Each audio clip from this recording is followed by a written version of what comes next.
250 flavors gonna make you smile. 250 flavors gonna make you smile. 250 flavors gonna make you smile. That's that popcorn make you smile. Ah. 250 flavors. Popcorn world. Popcorn world. Popcorn world. 250 flavors. Popcorn world. The popcorn world. 250 flavors.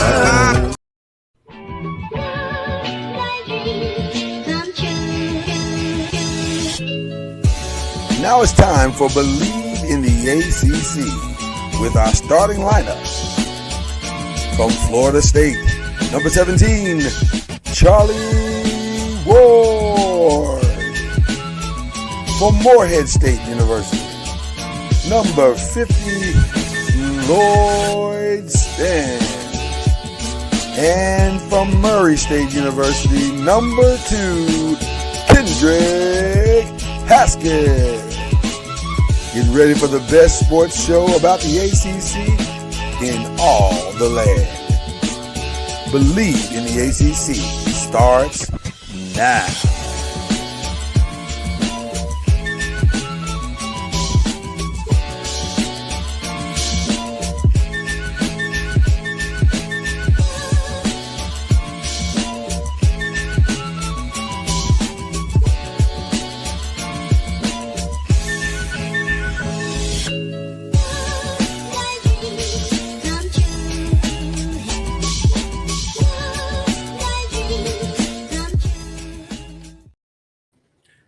You know it. All the technical difficulties this morning, we had them all. Pick one. We apologize for the delay if you're watching this live, but we are finally here. We made it. Somehow. I don't know how, but we did it. It's a miracle of God. Oh, my God. Facebook is tripping this morning like they own one. Jeez. All right, we made it. That's Kendrick Haskins. He's high on Miami love right now. See, I'm cooler than Freddie Jackson sipping a milkshake in the snowstorm. That's cool. That's cool. The only thing cooler than that is ice cold. That's the only thing cooler than what you are right now. So shout out to you, man. I'm Lloyd Spence. This is Believe in the ACC and Pressing the Pros because we're mashing up because that guy has to get out of town. He's got to go somewhere. He's going to Emenito a Miami, you know? Headed out, he's going to check on a team that we love and that is, I guess you could say they're back. They really are back. The U is back, sort of. Yeah, kind I of. mean, we see if they can keep it consistent because they're losing a lot off of this year's team. Listen, the U is back for the day. and they are back, and they are now. First of all, let's start with this. There's not a person on planet Earth that predicted Miami was going to the national championship game. I don't know anybody who's outside of Dade County. Now, maybe in Dade County they had all the fields. Like shout out to Dan Lebertard, who probably said, "Oh yeah, for sure we're back." You know, but other than that, Dan's weird about it. Mike Ryan on that show, he's been touting the U is back all season. You got to give him credit because even when they lost those games, he was still saying they'll be all right. Dan's kind of like lukewarm. Yeah, depends on how warm it is in Miami that day. Ironically, speaking of the Lebertard show, you know I'm a big fan of that show. You are. The hotel I'm staying in is the hotel where they do that show at. Look at God. God is all over it this morning. He's fixing our sound in it. He's fixing our streaming issues. He's putting you in the right hotel. This is a good day. I finally got the coach I want. This is a good day in America. In America. So we're going to get into all of that here. But let's talk about how we got here. We got here because of two things. Number one, Miami wrote a big check last summer. It said, Carson Beck, we need you. We are tired of coming up short on our quarterback. We thought we had one. We did have one last year, but we didn't have the other pieces. We need another quarterback to push through this year. They signed Carson Beck. He was he was enough. We're not gonna say he was great, huh? He was enough. But you know what? Yeah. In that Ole Miss game, he did what they paid him for. He got him down the field on that final drive. Now they tried their best to give the game back. Oh, yeah. Listen. Listen. One thing that you can say about Carson Beck this season is that he did not tank when they needed him most so far. Yeah, he showed up in a big moment. Yeah, last year for Georgia, totally different situation. Georgia, he gets a lot of blame for Georgia last year, but Georgia's offense was very good last year. And yeah, that wasn't all his fault. And it's bared out that the SEC is not what the SEC thinks it is, and hasn't been for a couple of years now. You don't say. That's shocking to hear you say that the SEC could be overrated. No, stunning. It's stunning. What I don't know. George Sankey is not happy this morning. I'm just going to tell you that right now. I want to say this, and this is what makes this really interesting to me. Shout out to the playoff committee. They could have gone another way. Yeah, they could have messed it up. But they somehow saved the SEC from themselves. Yes, they saved the ACC from their clown ways. And despite the ACC's strong, active movement into futility, still, the ACC comes out like shining like a bed of roses. They're in the championship game once again. You still have Notre Dame people whining. It's crazy. Well, Notre Dame people are going to whine because that's just what they do. And the levels of delusion that they live through on a day-to-day basis is stunning. Now the thing is, we're the last team to beat Indiana. And when you meet them when last did that year. Happen? Last year? I was going to say last year in the playoff last year, right? The quarterback wasn't Mendoza, right? Congratulations. They're weird. Then I had some. They got to say something. I had some, a couple former players that live here, saying that Notre Dame wasn't going after the ACC about it. I was like, they were. Yeah. They had a press conference talking about how they're mad at the ACC for showing the Miami game over and over again. Literally mentioned the ACC name. That's how that press conference went. They didn't say the unknown conference. They said the ACC. Right. All about my name. Delusions. Yeah. So does this put the ACC back in the national conversation as power conferences now? Because I'm torn. I'm gonna be honest with you. This is the most torn I've been rooting for a national championship game in a long time, because the loyalty in me wants the ACC to win this thing. Mm-hmm. I adore Indiana. I adore them. I adore Coach Signetti. I just think this is just one of the best stories in college football history. To see, talk about worst to first, Jesus, like this is crazy. Yeah, I mean, to me, it's got to be the best college football story ever. I mean, this is a team. Yeah. Indiana is one of the losingest teams in all the P5 school conferences, and in 2 years for them to be in a national championship game, it's unbelievable. And he's already restocking for next year because he got Hoover from TCU to come next season. And so just the way they play, I mean, you never feel like the moment's too big for this team. And it's crazy to say when it's a team that's never been here, but this team has never been here.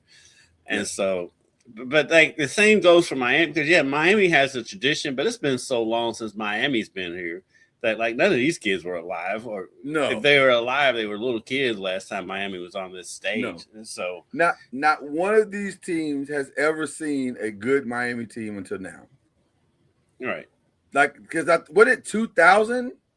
When that the last one? The year they lost to Ohio State, what was that? That may have been I 05. thought that was 2000. Maybe it was long. Maybe it was after that. But listen, If it's a kid on the field that was old enough, they're not old enough to remember it. no, it was the McGahee year, right?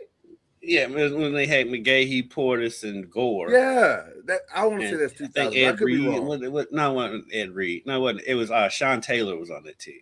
Put it like this: there are guys who have retired from the NFL the last time that this team. I think most of those guys have retired from the NFL. I think you're right. I think you're exactly right. It's crazy to think that this is where we are, but this is where we are.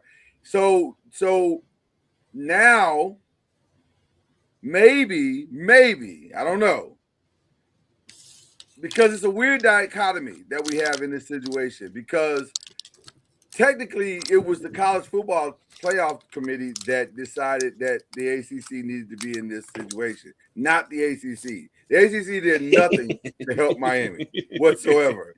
And so they campaigned for him. They did campaign for him. They campaigned, well, in the ninth hour when there were no other options. Yeah, they showed up and said, hey, we do have this one team that's pretty good. But I think it does put the ACC, at least makes people take them somewhat seriously now. Or does Miami stand alone? Is Miami a standalone? Like, it's, there are standalone teams in the ACC, and Miami's one of those. Well, it's one of those things where the blue bloods of the conference, even though I wouldn't, outside of them in Florida State and Clemson, the ACC needs Miami to maintain, and for Clemson and Florida State to rise back to where they were. Way, because we love Louisville, we're from Louisville and all that, but it's Miami, Clemson, and Florida State. Those are the names. Yeah. If those threes can return to prominence, then the ACC will start getting more respect. Yeah. Because if you look at the Big Ten and the SEC, literally, it's only about 4 or 5 teams good in each one of those conferences. Right. And so, right. So if the ACC can get it up to the 3 main teams, and then you throw in a Louisville and Georgia Tech or whoever, Virginia Tech. If Virginia Tech gets good again, especially with James Franklin, they have a named coach, that'll raise the ACC, how they look, their standing, and how they look to the rest of the country. So if those 3 teams in Virginia Tech and Louisville can be consistently good, then I think the ACC's prestige will rise. Well, it's interesting. Indiana actually saved probably the Big 12 or the Big 10 and the SEC, because they've been loud and wrong all season long. Those 2 main conferences, because they control everything. Right, because they can control everything. And had Indiana not been as good as they are, it's not unreasonable to think that we wouldn't have had any. Like, Oregon's okay, but Oregon has proven that they are beatable. Now, turns out the team that could beat them was Indiana. But but I, what's funny to me, you look at Louisville at its peak, had they stayed healthy. Now the big if in the Louisville thing is Miller Moss. Had Miller Moss been far more consistent than he was, mm-hmm. It's not unreasonable to think that Louisville could have been in this game. It's they had all the other pieces, like everything was there. And so now that there's a regroup of sorts, I'm very curious to see where this is headed. Because I've struggled with this question the last couple of days about, like you said, is the U really back? Can they keep it consistent, or is this just a portal thing? And right now, with the portal closing tomorrow, thank goodness. Literally, oh my God, thank goodness. You are preaching, boy. You are preaching. I'm so sick of this thing. If my phone goes off one more time, it has been 14 days of hell right now. Mm-hmm. It's like it's just every other day. But with that being said, Louisville, phenomenal job in the portal, which everybody came in. That situation was so weird because it started off bad. Like it was, and I'm not sure why. Did you ever find out, or did you? Maybe you probably haven't had time because you got 1,000. You are the sports director, not just for Louisville. So, did you ever get any inkling as to why there was such an exodus out of Louisville at the time? It's just a weird situation. It's just the times they live in. A lot of them came back, and then their numbers were no worse. They were like middle of the pack for everybody else in the country of teams. With exits, yeah. It's just we're around it more, so we saw the Louisville guys more leaving, but every team in the country is dealing with this. Just the times we live in. But the biggest getting transfer portals was of course the guy that they kept, and Isaac Brown. Right. So I actually saw him at the U of L game on Saturday, and so keeping him is their biggest get, and him and Clev Lubick getting Clev to come back for another year is huge because I think Clev could have gone on to the NFL. But having him back and having Isaac Brown back in the fold, then they got the kid from Ohio State at quarterback, and so they took care of their business, and they did. Losing players is just part of it these days. Yeah, look, you're gonna lose players. That's part of it. But the goal is to try to hold on to as many as you can and hold on to the key ones, which I think Louisville did that. Virginia Tech came out of this thing very, very well. They like 5th in the transfer portal ranking. And I'm using On3 as kind of like the On3 to me is the one that's probably shout out to On3. They probably are as on it as anybody, no pun intended. But they're pretty accurate as to up to the minute type stuff. Virginia did well, looking at all ACC teams. Virginia did well. As far as Clemson finally decided to get in the game, which is interesting. But I think that may have been a mandate from above, though, because at some point you can't keep having 7-4 seasons, and they probably said that they probably had a coming to Jesus meeting and was like, "Hey, man, you gotta stop." They're getting passed up by everyone else in the conference. Yes, and ridiculously passed up. Like they went from being a juggernaut to another team, and that's not good for the ACC. Yeah, you know what I mean. They may have taken. They need Clemson up there.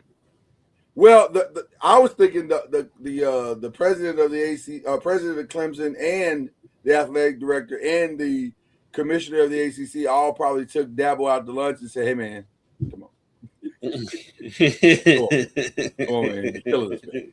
You're killing us, Smalls. You're killing us." So,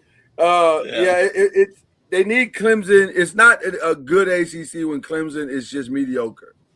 And so, I don't know if what they've done will fix anything. We'll see.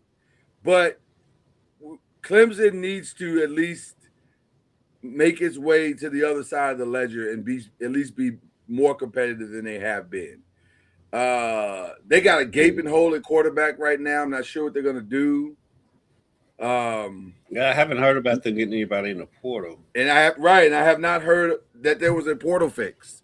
So Dabo traditionally likes to go find a 5-star and groom that 5-star to being great. But wasn't their backup decent though? Wasn't their backup okay when he came in for Klubnik this year? It seems like he was all right.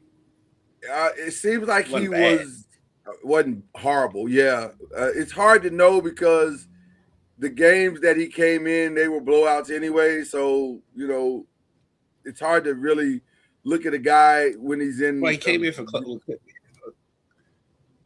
Well, Klubnik missed some time from it. Klubnik got hurt once or twice, right? But I don't think Klubnik missed any crucial game, if I'm not mistaken. I could be wrong.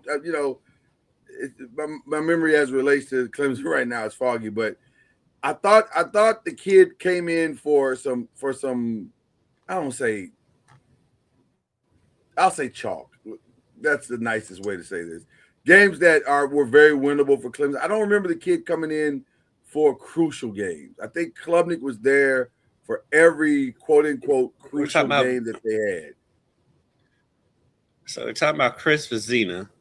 He was 45 of 71 for 406 yards, 45 for 71, 406 yards, 4 touchdowns and 1 interception, sacked 4 times. That's not awful. So that's not awful. That had to be a full game. That's not awful. No. That's not awful. Regardless of the competition that he played, that's not awful. So if he could just be, obviously there's a learning curve because he'll be the one probably taking over for next year as of right now. So there's a learning curve, and we'll figure and the Clemson will figure out what that learning curve looks like. I personally, real quick, he started their SMU game. That's not nothing. And they lost 35-24, but he was 29 of 42 for 317 yards and 3 touchdowns. That's not nothing. That's good. Not nothing. SMU was a decent team, so that's not nothing. So they may be okay going into next year. I don't know what the rest of the roster looks like, but they may be okay.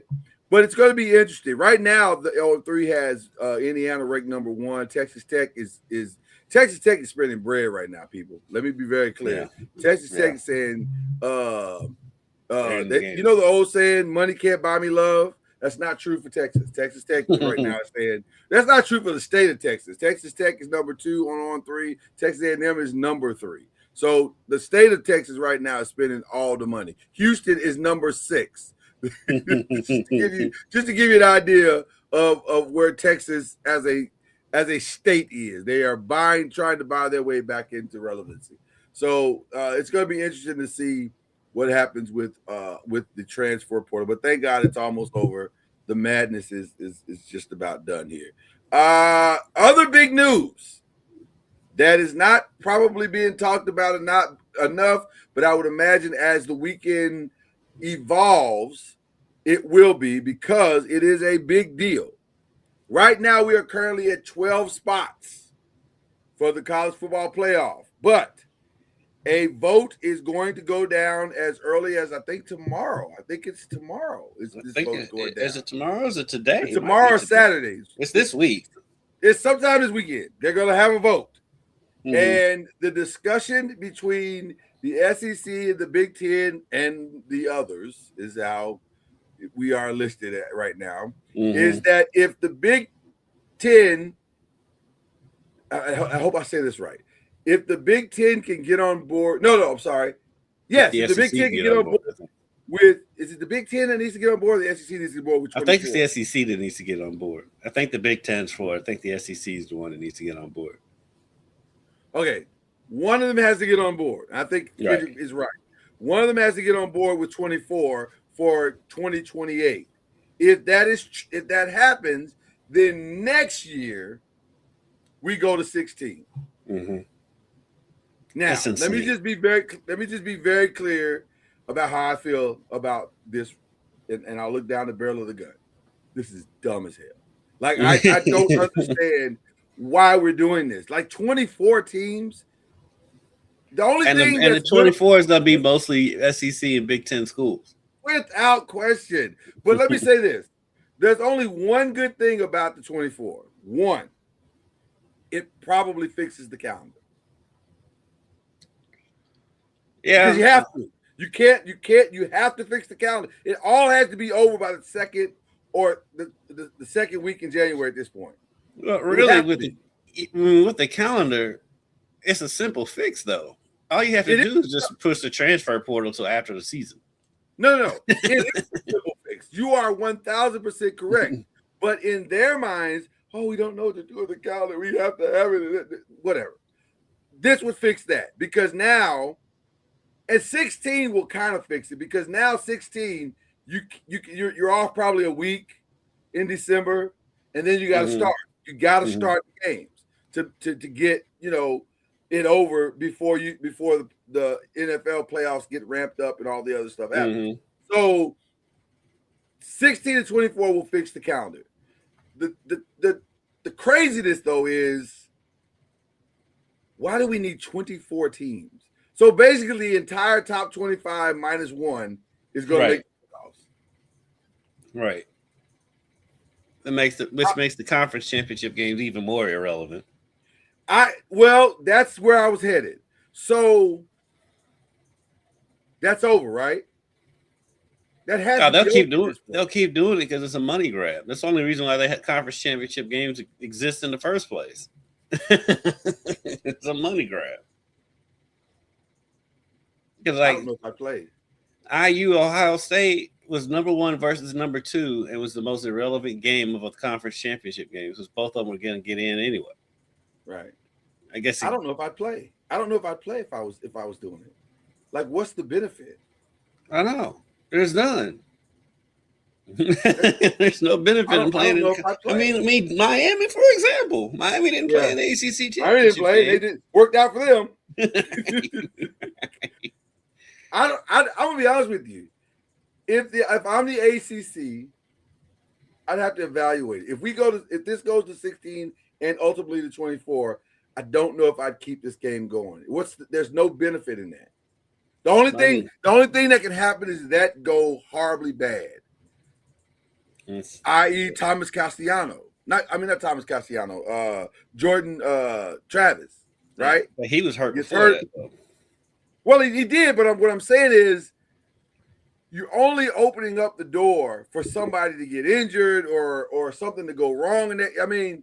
Or God forbid, if you're the ACC, your team lose, like a Louisville, who loses that game, and you come into that weekend with the potential to get a top 7 position, and you end up 15th or, God forbid, out because they don't value the ACC. It's just no real benefit to playing this game anymore. Like, I don't know what you do with this. It's a money grab. So until a team is like, no, we're not playing in it, they're going to keep doing it because it's a money grab. That's the only reason why they have that. That's the only reason why conference tournaments exist in college basketball. Because it's you get money from. If you think about it, why do we play a whole regular season and get a conference champion only for that team, especially for your mid-major, for that team to lose in the conference championship and then miss the tournament? 100%. Stupid. 100%.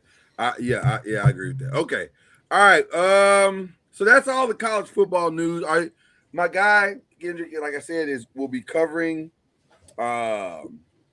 this game for his wonderful organization, Wave 3 TV, and you'll be able to see him and follow him. He'll be streaming live, I guess. Not the whole weekend, but part of the weekend. We'll be on our regular air at 11 every night. On Saturday, Sunday, Monday, and then Saturday we have the NFL, so I think we're streaming. And then Monday we have the NBA all day because we're NBC, so we have the MLK Day. So everything will be streaming on Monday. So wherever you have a computer, wave3.com. wave3.com. Check out Kendrick. He'll be there. He's funny. He's hilarious. He's a good time. So check him out. He'll have some surprises there, I'm sure. He's very creative.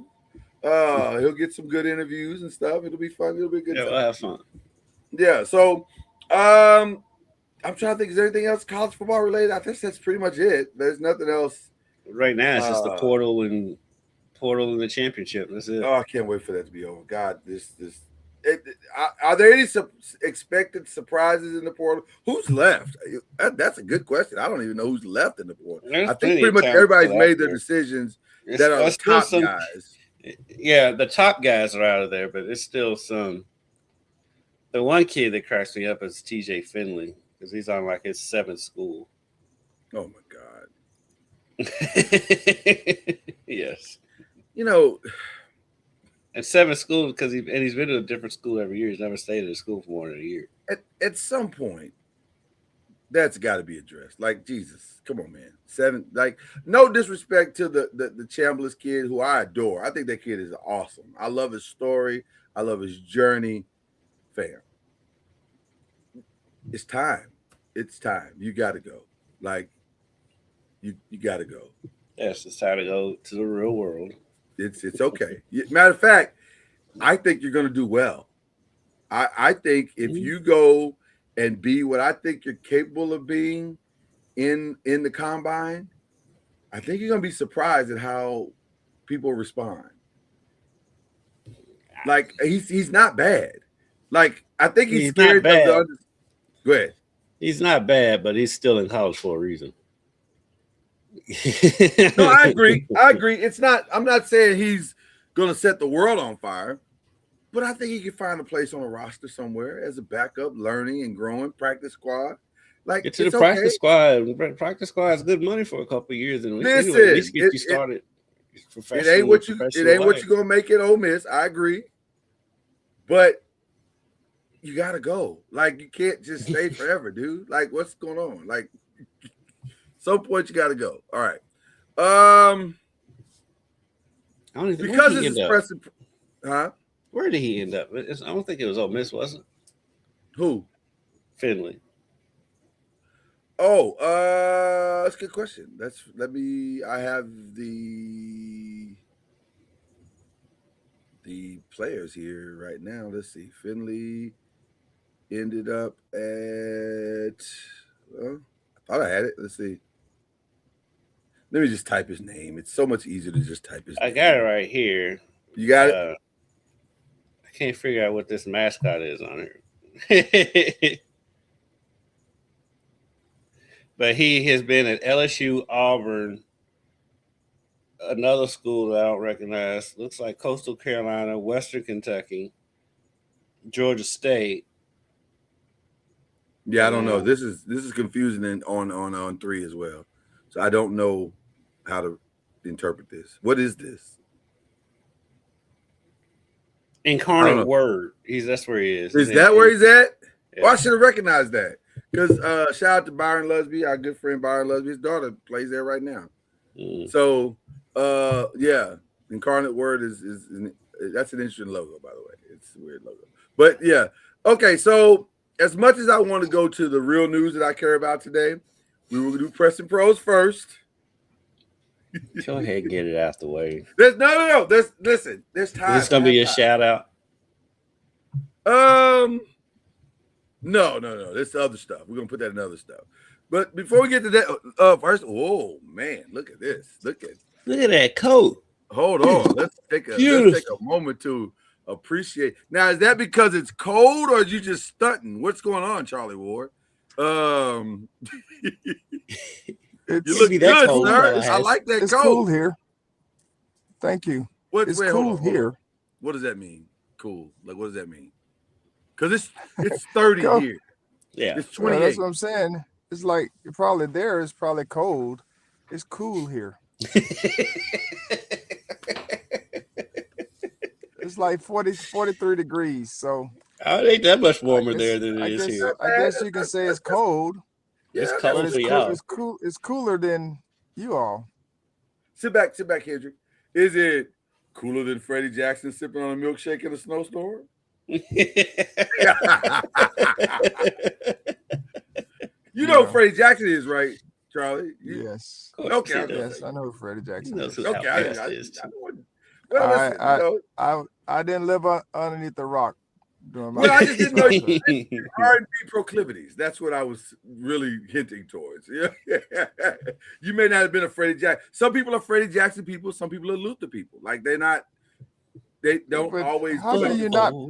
How can you not be both? I mean, if you grew up during that time, you had both of their videos on,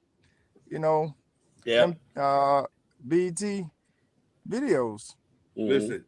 Saturday mornings in my house, both got equal playing time. Like my mom was blasting both of those.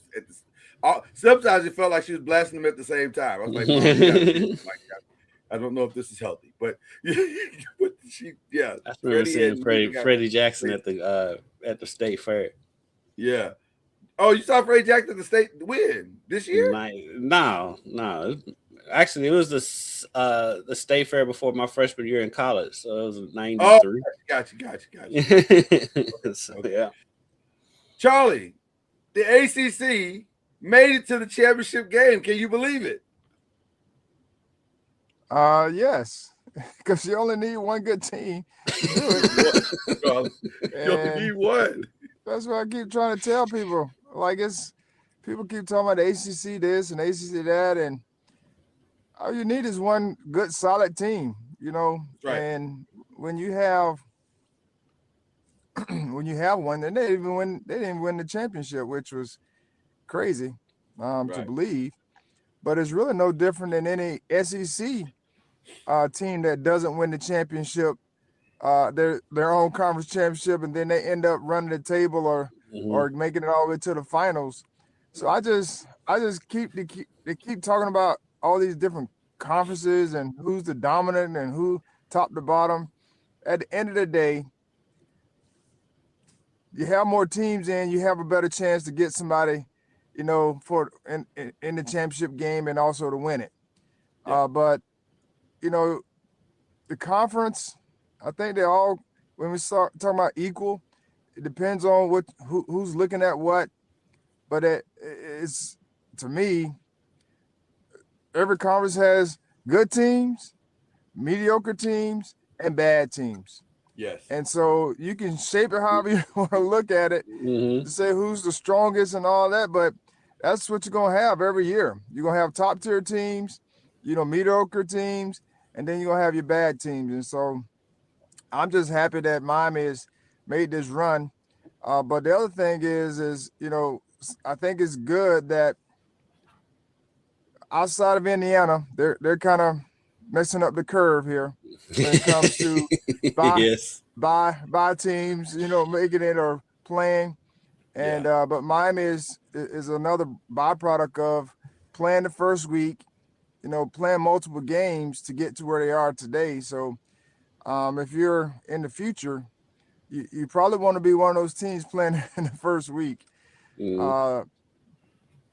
Well, Charlie, if the vote goes down the way we think it's going to go this weekend, and I fully expect it to go down exactly the way that it's been predicted to go down. According to all the reports, and shout out to Heather Dinich at ESPN, it looks like we're going to 16 next year because we're going to 24 in 2028. What are your thoughts towards the jump from 12 to 24 in the next 2 years? And 16 next year? Well, of course, they're going to have to do some with their regular season. We get to a point now where we're playing 15 games or 16 games or however long it is. It's an NFL season. It's about to be. Yeah. Yeah. And now if you're adding more games to the playoffs, then they're going to have to do something about the season. As far as games are concerned, if you start adding more teams. And I understand the thought process behind it.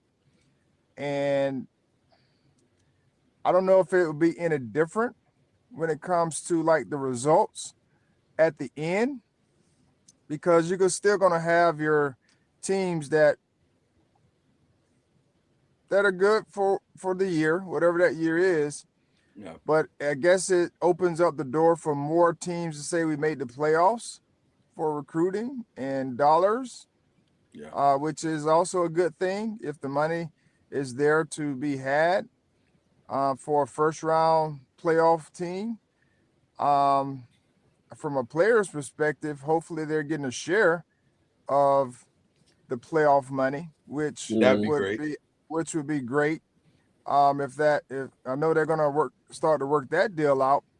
I know if I was a player and I was part of the players union in a sense, I'm saying players union, but represented that I would be asking for a share of playoff money, because that's another way to be able to, get some resources for the student athlete, and that should be across the board. Not just for football, but for all the sports, when it comes to making the playoffs and, representing your university. So I'm here for that part, if it's going to benefit the student athlete for playing more games, in the sense of, this sense, football. We got to think about the reports that the ACC is letting Miami keep all of their money instead of spreading it out amongst the rest of the conference, like every other conference does. So I think there should be a portion that they share with. It should be a larger portion for Miami to keep, and then a smaller portion for them to share as they represent the ACC, because that's part of like representing your conference, Right? And what have you. So I don't think they should share, a huge portion, but it should be something. Yeah. I think fear is a strong motivator. And everybody knows that, like you said earlier, Kendrick, the three brands in the conference are Miami, Florida State, Clemson. If any of those three brands decides, you know what, maybe we should try something else, or maybe we should do something different, because we're tired of going through this year-to-year thing about the playoffs and whether or not we are worthy or not. If those three brands decide to abdicate the ACC has a real problem.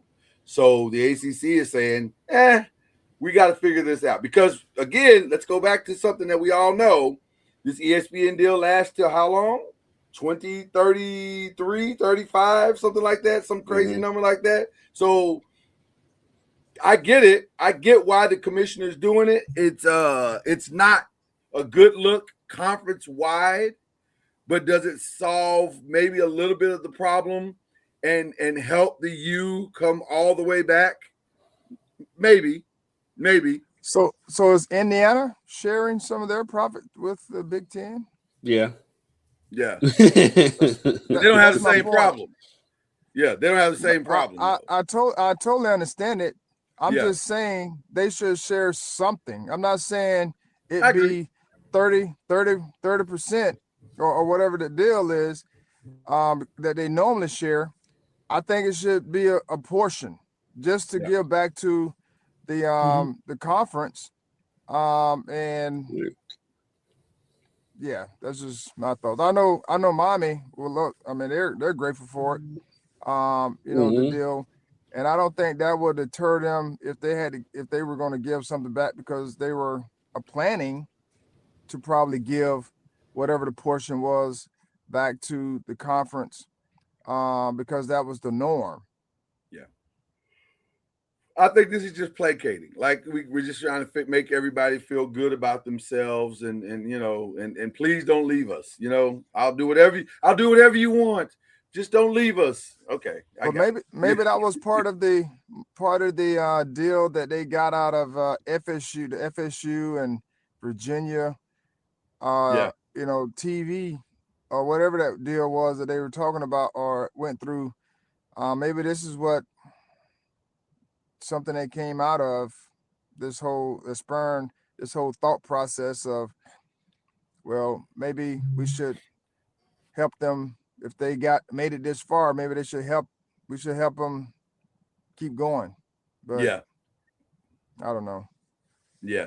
Lost Kendrick for a second, but I'm sure he'll be right back. So we'll get him in just a minute. While I got you here, man, you're headed this way. Are you excited about because you guys you won the last game, right? Am I right about that? Yes, we won our last two home games. So yeah, you bit of a winning streak going on here. Yeah, so we're playing an Arkansas Pine Bluff team that's pretty good. Yeah, I was gonna say technically they're leading the conference right now. That's probably more about the amount of wins that they have than maybe how good they are. We don't know. I guess we don't. They may be good. It looks like they're pretty good. Yeah, they have a really good team. So we'll come up there and compete just like we always do. But they have some really good players. They don't play a lot of guys, but the guys that they do play are pretty solid. Good coaching. So we're getting prepared and ready, and look forward to seeing you guys up there this weekend. Yeah, the wife is very excited. She cannot wait. So it'll be fun to connect. The connect. Kendrick can't make it. He's got to go to Miami. I'm not,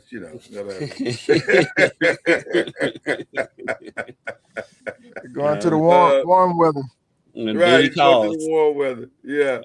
I think it's supposed to be snowing here when we leave tomorrow, and then when we come back on Tuesday, I think the high is supposed to be like 18 or something crazy like that. I feel so sorry. Well, you might melt. Right? I have to take my bucket hat. There you go. Guys, I want to take a minute to get into some since this is our classic mashup show and we get to talk NBA today. The 3 big NBA stories that are out there that are just insane to me, and ironically, we're talking about Miami. Kendrick is a Memphis Grizzlies fan by choice, by the way. By choice, he chose to do this. I'm a Grizzlies fan just because of John Morant. But you still chose it. Don't change the narrative. I'm following my guy. Okay, that's what you want to tell the people. That's fine. We know this to be true. Well, your guy is about to not be a Grizzly. In fact, it could happen as soon as today that Ja is going to end up a member of the Miami Heat. What are your thoughts to that? By the way, Ja has got to be more aware of his surroundings. He got into a horrific argument with one of his current teammates that looked like it was about to escalate into a fight, like a full-blown fight. Yes. What are your thoughts just in the whole thing with Ja right now? Because it's weird. I don't understand why this is happening the way that it's happening. I get that it's happening because it's been happening for quite some time. But why is it happening the way that it's happening? I think part of it is he just wants to get out, so he's just making as big of a mess as he can. It's been kind of like the standard in the NBA when people want trades. They just make a mess of things. So I do think that's part of it. I do think going to Miami with the discipline that Pat Riley runs that organization under and that Spoelstra runs under that organization, and you have somebody like Udonis Haslem who's not on the team but is still around to give you a good dose of get right. I think that'll help Ja. Have they said who would Miami trade for him? I think at this point they could probably pull that trade off without giving up what's we call it, Tyler Hero. Because that was always the sticking point with the Heat. Is like they never wanted to give up on Tyler Hero, and so I've not heard any of the. Yeah, go ahead. I think they can do it. At this point, I think they can pull that trade off without giving up Tyler Hero. I have not heard any of the principal parts yet, so I'm not sure what has been included or is being included. Right now, I think it's still kind of what is being reported as preliminary conversations. Although normally, if you're in preliminary conversations, you're pretty reasonably down the road. Yeah. So, I personally can't imagine unless there's like several first round picks being discussed. I can't imagine not getting Tyler Hero out of this deal. If the Miami Heat pull this off without giving up Tyler Hero, don't you have to consider them, Charlie? Don't you have to consider them at the top of the conference this year, especially this year? Because that would be Ja, that'd be Hero, that'd be Bam Adebayo. That would be a pretty formidable team. And Norman Powell too. Don't forget about Norman Powell. That's a team that could probably compete this year. Would you agree, Charlie? I mean, you never know what chemistry. I mean, chemistry plays a big part in the success of a team. Yeah. And when you break up chemistry, Ja's not going to be your defensive star. No. And so those are some liabilities that you got to think about as well. But that doesn't mean he can't make it up on the other end. And yes, I mean, Miami, they had a run during the course of the beginning of the season where they were beating teams by a whole lot of points and scoring a lot. Beating by a whole lot of points, but they were scoring a lot of points. And that was like the focal point. But I do believe, they'll have an opportunity just like a few other teams in the East, to win the East because of talent acquisition. I mean, you need talent to be able to win, but I do know that it puts them in the conversation, from name recognition anyway, or talent acquisition that they've been able to, bring to the table that will give them a chance to be in that same breadth as the teams that are at the top currently. Where are they? They would be where are they? Charlie, Where are they now? right now. I'm They're in looking the at eighth right spot. now. Right now, Yeah. they're in the 8th spot. They're in the 8th spot. Yeah. But if you have Hero and Ja in your backcourt, good luck on defense. Oh yeah, that's awful. Yeah, that's awful. That's an awful defensive backcourt. But let me say this though. Well, I was going to ask you both this. In the NBA, Mm-hmm. in the NBA, where it's find a mismatch, and they'll find a mismatch, and at some point those guys will have to bow up and find a way to guard, in a playoff series. Which they'll be in pick and roll. They'll be in pick and rolls for 48 minutes. What realistically, put your coaching hat on for a second, Charlie. What realistically do you need Ja to do in Miami? Because he doesn't have to be. Does he have to be Ja, like 30 points, Ja, or does he just need to be what? I need Ja to stay out of trouble. That's what I need Ja to do.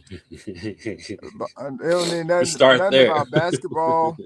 Nothing about basketball, because Miami is, trouble can find you. And if you got the same people around you, Miami has same issues as Memphis and all the other places.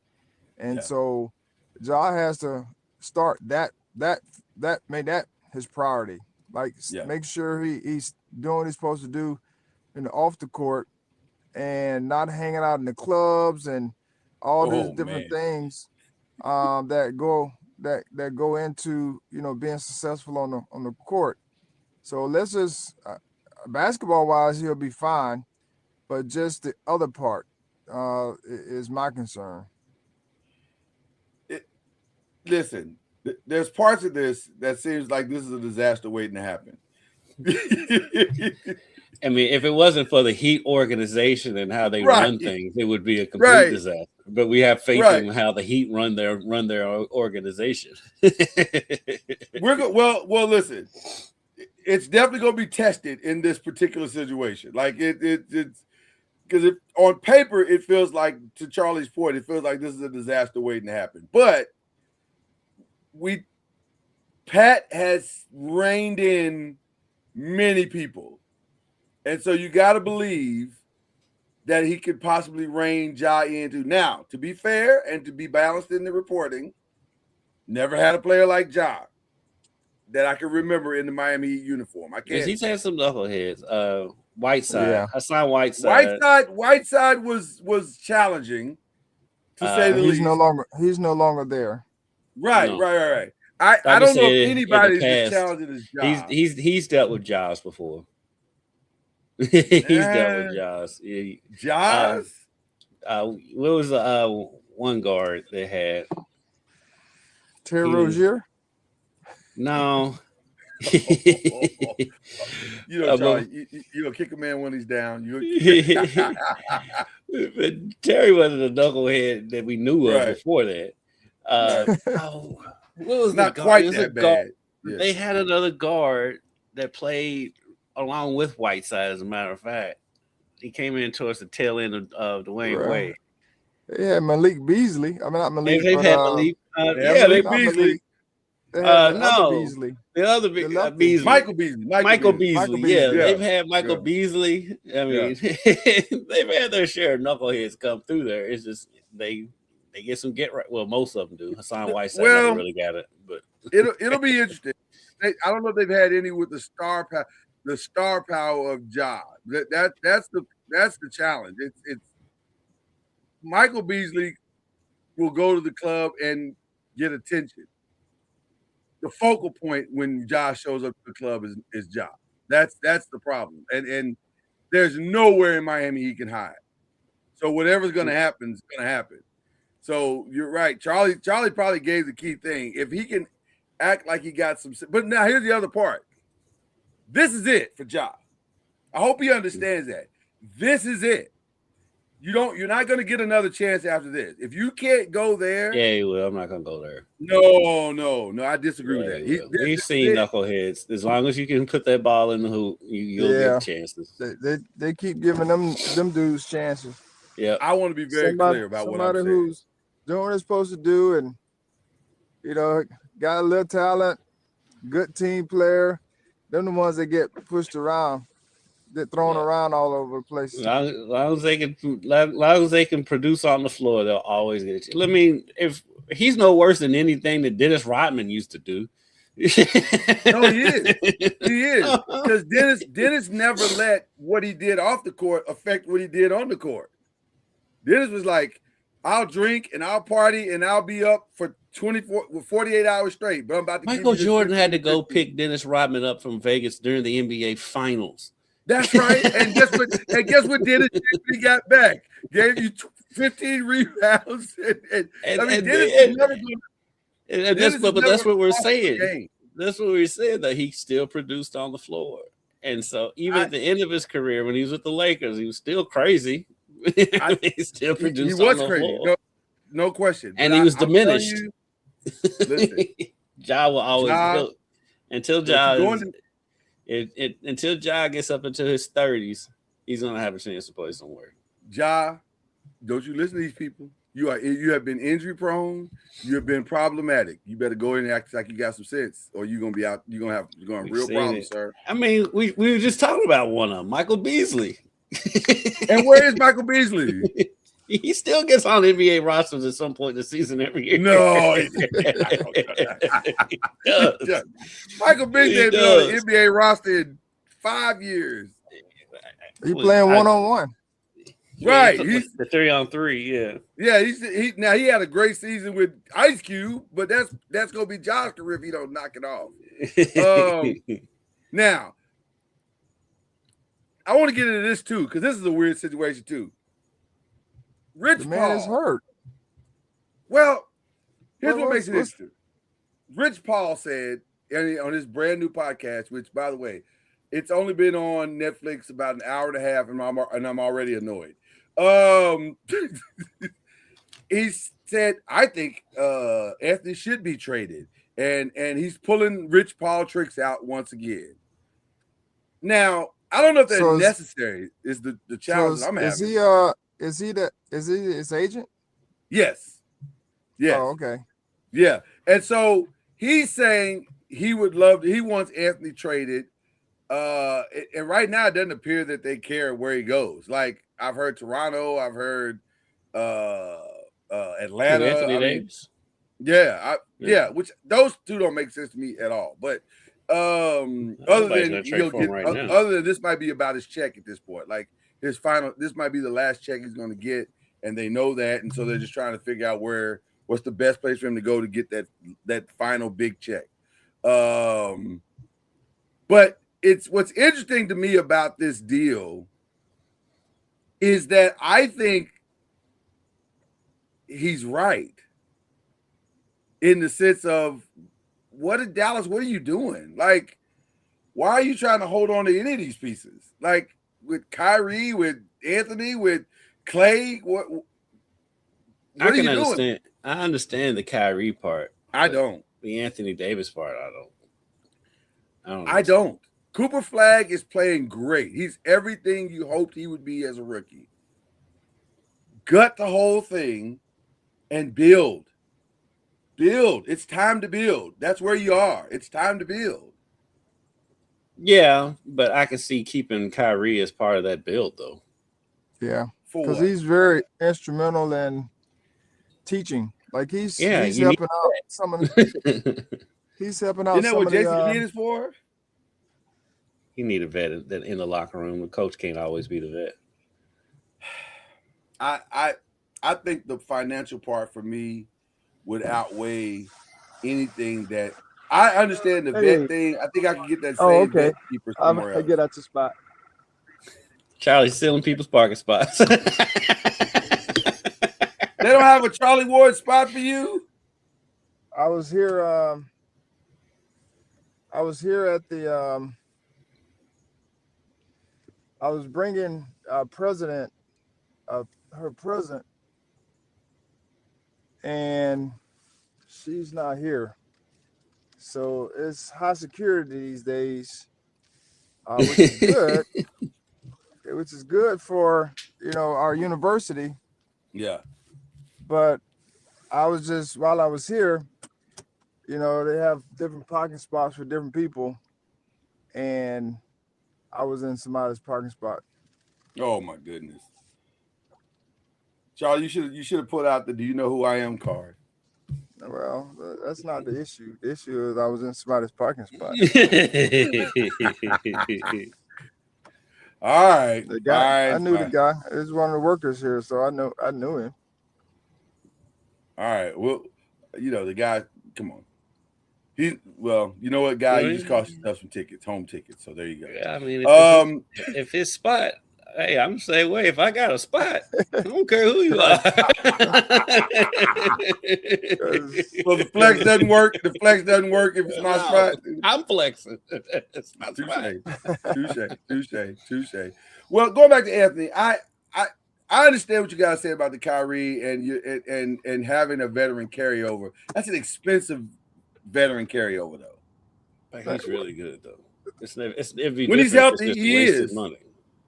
But this is the NBA. You got to have somebody on your roster that's making money.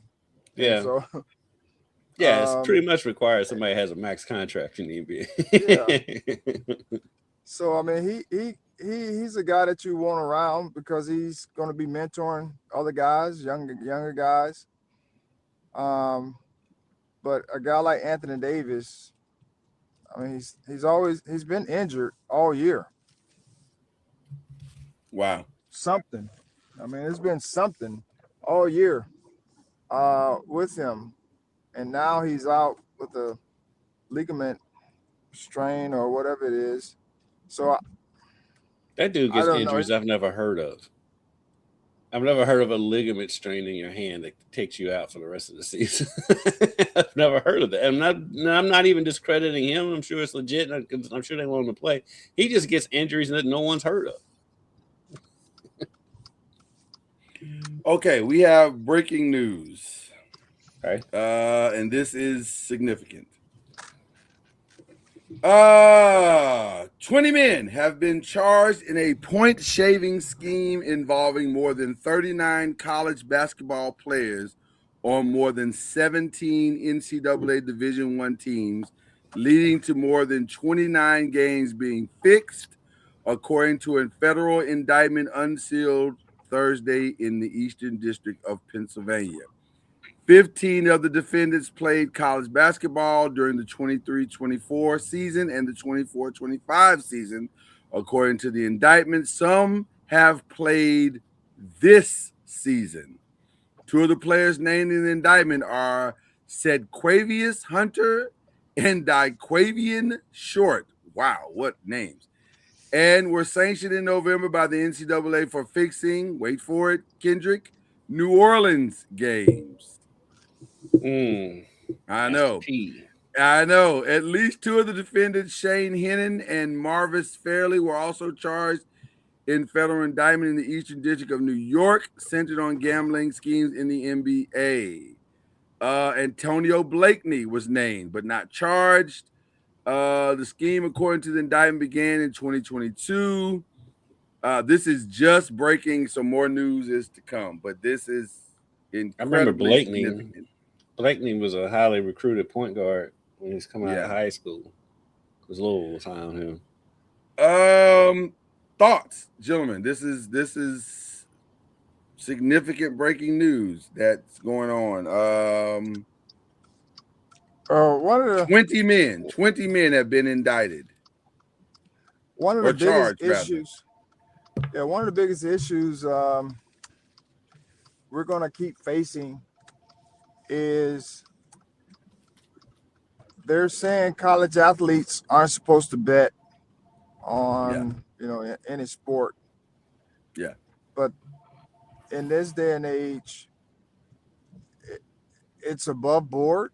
I'm sure it's happened before, even when it wasn't above board and you couldn't track, whatever, all the different things you could track with it now, which is good because you have some traceable evidence of what's going on.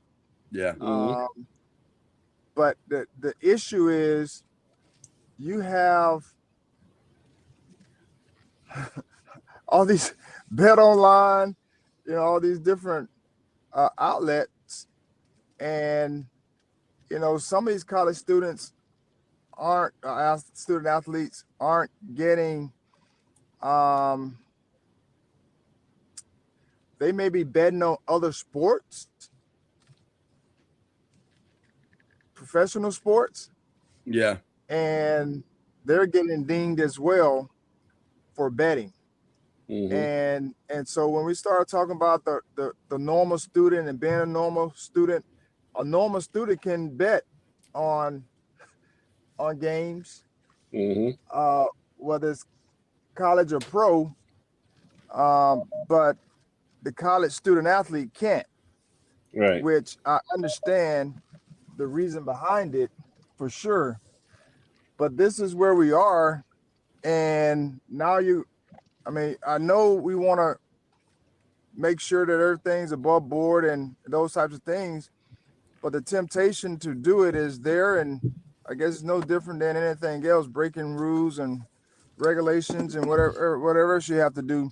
But I think it's more. You know what I mean? I know they're doing this, but I just think it's more that we're going to have to do.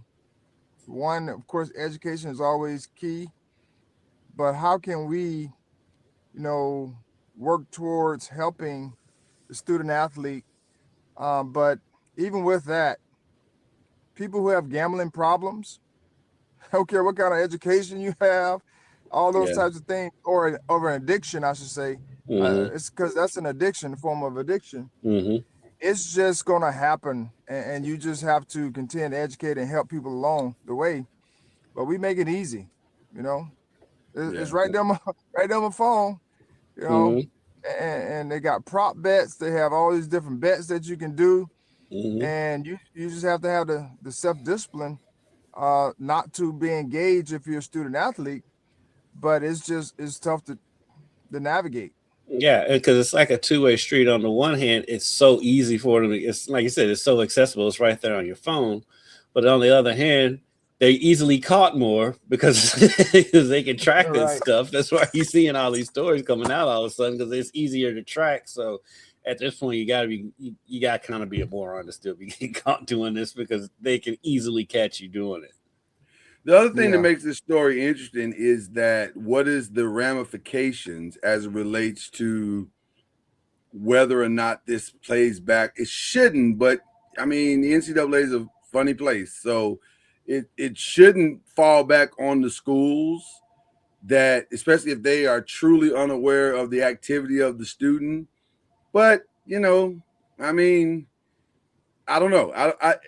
This is crazy, but I hate that this is happening because it feeds into every narrative that every conspiracy theorist has about sports in general, and so this does nothing to help that. What? Hold on. What? I mean, yes, talking about people actually playing in the game. Well, yeah, but I'm saying, every conspiracy theorist out there says, well, these games are fixed, the outcomes are decided. There's a script. Right. But which we know that's not true. But this doesn't help that because all people are going to hear is that there's point shaving. They're not going to hear any of the specifics or the information. Right. And and so that part, is awful. And I hope it doesn't spill into something. Well, we don't know. We don't know how deep this rabbit hole goes as far as the 29 players that have been indicted or charged. Rather, I said indicted, but really charged. So I don't know. We'll see as this story continues to unfold. I hate that it's unfolding on championship weekend in college football, but That's probably designed by whoever wrote the article, because the eyes of the world will be on college sports this weekend. So anyway, but that is our breaking news for this morning. Let's get back to this Anthony Davis day. So you guys think Kyrie should stay, but what about Clay? What about Anthony? I'd be surprised if Klay Thompson makes it through the trade deadline. I do think they'll. I think he's going to end up back in Golden State. To be honest with you, I think he's going to get bought out. Yeah. I think it's probably more likely that he'll get bought out and then he'll head back to the Bay. But I think if you're Dallas, dumping the salary is paramount. Like, you got to get out from under AD, you got to get out from under Clay, and anybody else you can get out from under.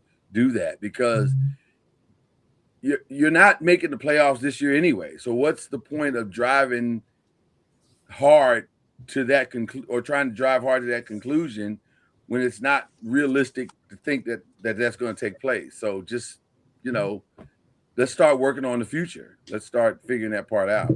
That's what I think. I think Kyrie's still part of their future. That's what I think. Speaking of Golden State, for some reason they're having trouble finalizing this deal with Jonathan Kuminga.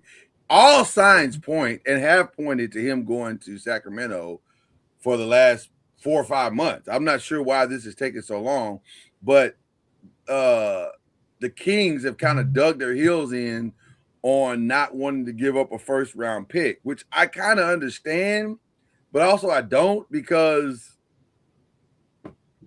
then move on. Like, if Golden State we're said talking about the Kings. They're weird, such a weird organization. It's so weird. About the Kings, they finally had something. What, 2-3 years ago? They had something. And now all those parts are gone, just about. And it looks like they're gonna dump Sabonis. Like they're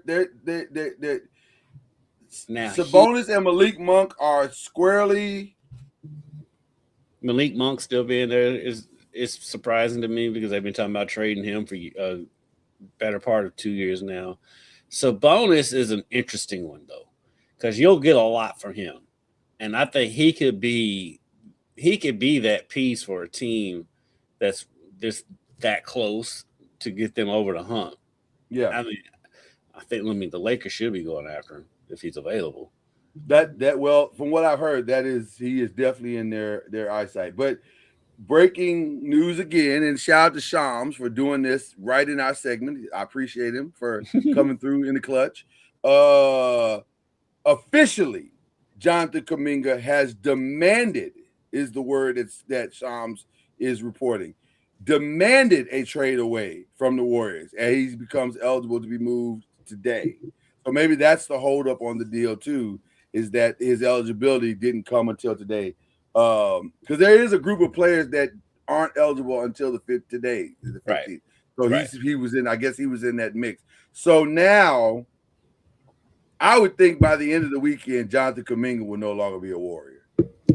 I would think, because I also saw some reports that maybe Brooklyn for MPJ, which I think would be a great fit for. I like that for the Warriors. Yeah, I like that for the Golden State. Yeah, I like that. Who is the MPJ? Michael Porter Jr. Michael, yeah. So this is interesting. A lot of interesting things happening in the NBA. I think we're going to start to see a lot of movement. It feels like the AD thing and the Ja thing are slowing everything else down for some reason. I don't know why, but I think the Ja thing more than AD, because once AD got hurt, then it's kind of like, but I do think the Ja thing is kind of slowing stuff down. Yeah, but they seem like they're ramping up the AD thing again, which I don't understand. Well, I'm sure Dallas is trying to ramp it up. Dallas is actively trying to ramp it up. They would love to get rid of that $54 million. They would love to get rid of that. Yeah. But yeah, that's weird to me that he's because the places, it's the places that's throwing me off. Like, I don't understand. And by the way, Rich Paul, his contract is a unique dude. AD's contract is what's appealing, because like Charlie and I was saying, is every team has to have a max contract dude. And so his contract is why people would be interested. Well, because you notice it's the smaller market teams that's interested. Yeah, they're interested. Yeah, because they need his contract on the books. Yeah, the other thing that makes this thing interesting to me, Kendrick, is the fact that I don't even know how to say this, but the fact that Rich is trying to do this while simultaneously trying to influence the Lakers roster move of Austin Reeves. See, when you first brought up Rich Paul, that's a move I thought you was gonna. Well, that's where I was headed. Yeah, that's definitely where I was headed. It's so, Charlie. I'm sure you probably haven't heard about any of this, but so on this podcast, he while simultaneously talking about Anthony Davis, he also talked about if I was the Lakers, I would move Austin Reeves for Jaren Jackson if Ja Morant goes to Miami. I was like, wait, what? What's going on? Like, what? How did we end up with Jaren Jackson? Like, which by the way, would love that as a Laker fan. It's phenomenal. But does it sound really realistic? Although I need to know who Jaren Jackson's agent is, because if it's Rich Paul, then I see the play. I see what he's doing here, because there are rumors that are floating out there that if Ja leaves, Jaren will also ask for a trade, which would be wild. Which would be wild. Why do you say it makes sense, Kendrick? Because they tight. And let's be honest with you. Not most NBA players don't really want to live in Memphis. No disrespect to Memphis, but that's just how it is. Well, it's total disrespect to Memphis, but justifiably so. It's you can say that about all the small market teams. So, like, Memphis, no, you're not wrong. Milwaukee. I think Memphis is awful. I wasn't gonna go there. I do. I think it's an awful city. Yes. Well, barbecue. They have phenomenal barbecue. Maybe the best maybe some of the best barbecue in the country. But other than that, and the Blues, the Memphis Blues, or the Blues and barbecue. That's Memphis. That's as good as it gets. Hey, the Peabody's fun. Yeah, the Peabody.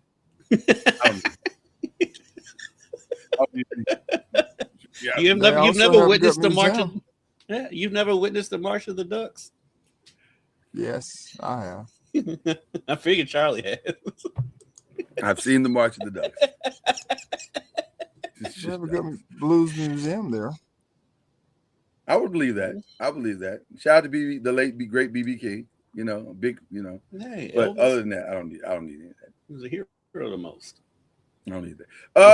So yeah, this is really, really interesting in that regard. In that if that can happen, and if I'm be honest with you, I'd rather have Jaren Jackson than Giannis.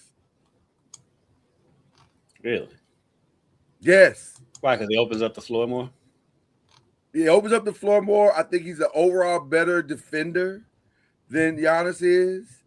And but how does he fit? How does he fit with the Lakers? He would be playing the 5 position. Yeah. By the way, Jaren's agency is CAA, so it's not Rich Paul. Okay, so that's not. So I don't understand why he would mention him by name. That's so weird to mention him by name like that and say they should go after it. Wait, what? Is this what this podcast is going to be? Tampering? But he's on a podcast, so he's speaking on his own opinion, or his boy's opinion. Right. It feels like I'm just saying. Kendrick, you understood where I was going with this.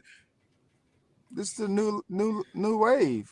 You get your podcast and you can speak openly about your thoughts, like at the barbershop. Yeah, but I don't think this is his thoughts, is where I was headed. Charlie, I see what you did there with the barbershop, too. Yeah, that was good. That was good, Charlie. That was really good. The barbershop should have a podcast. There'll be some good content. This feels very LeBron driven, is where I was headed. Like, Even though LeBron said, I don't know why Rich would say that. I don't know.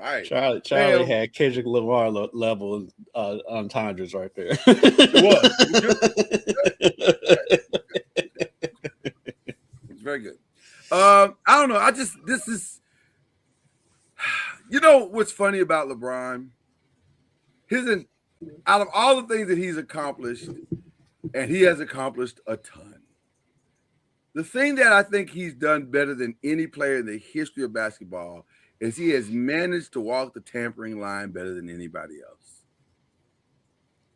Because it's not tampering if you're just talking to friends or talking about friends. These are guys I know. I know everyone. Right.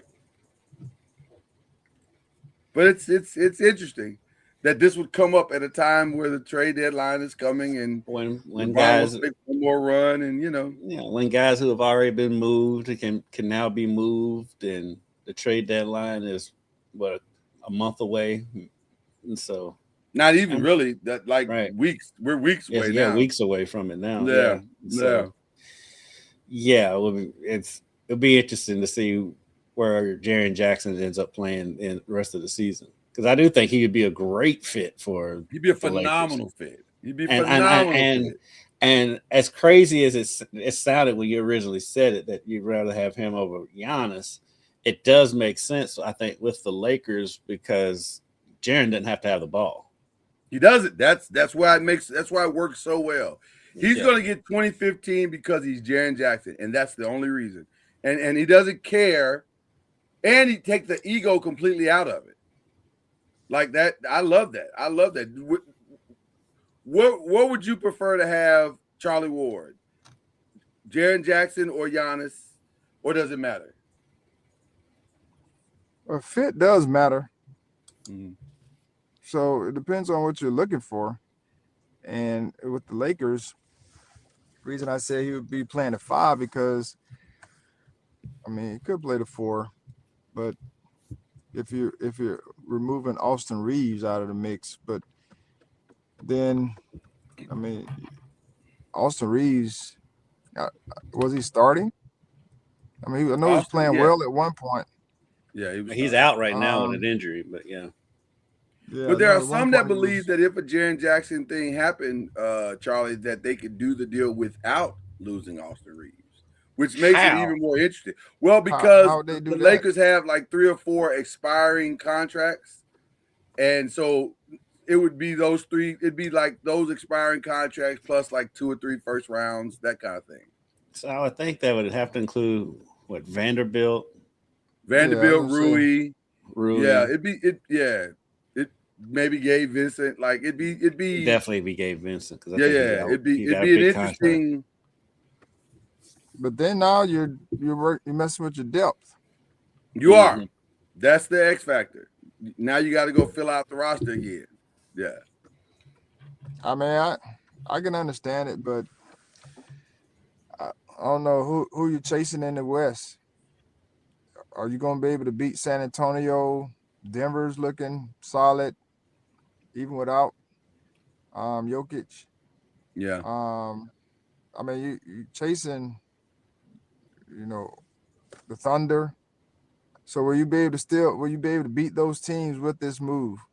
Because knowing that LeBron is old, Luka is, a strain away from missing a few games, and then if you're talking about the playoffs, if anything goes down, so you're messing with your depth when you're losing those type of players, which they're good pieces to what they're currently doing. And now you're asking LeBron to play probably a little bit more. A little bit more. And you asked them to play the 3 if you have Ayton and Jaren Jackson down there. So LeBron's going to be playing the 3, and I'm not so sure he can really hang with 3. Ayton was there. Yeah. And can LeBron still guard a 3 for 48 minutes or 40 minutes? No. I'll answer that right now. No, not at all. Not for 48 minutes. No. They've been doing a lot of switching points. Yeah, a lot of switching. Yeah. there may have to be some other pieces that you have to do, or some other moves that you got to make all that work. I mean, Jaren's long enough to he could probably guard a three. Yeah, I don't know about the whole game, but yeah. But it's a move worth considering if something like that were to happen. But we're way like I don't know if Jaren would do that. Jaren doesn't. Well, let's say this. He has not been that type of player since he's been in the league that demands things, and he hasn't so far. But stranger things have happened. So we'll see. We'll see where this is all headed. But there is a calm before the storm with this trade deadline that feels something like some things are very inevitable. Like something's going to happen that we're going to probably be talking about here in the very near future. Okay. Can I please now, I've played nice the entire show. Can I please now address? No one has kept you from talking about this. Well, I was trying to be respectful. because technically the show is about the ACC and NBA basketball. So now I can now talk about the other stuff. Right. You know where this is going, don't you, Charlie? I think you should. No, Charlie. I don't. Charlie, you don't know where this is going? No, I don't. Come on, Charlie. I love how Charlie starts looking out the window when you start doing it. You have a coach now. It's about time for me to leave, too, so what is it? I have a meeting.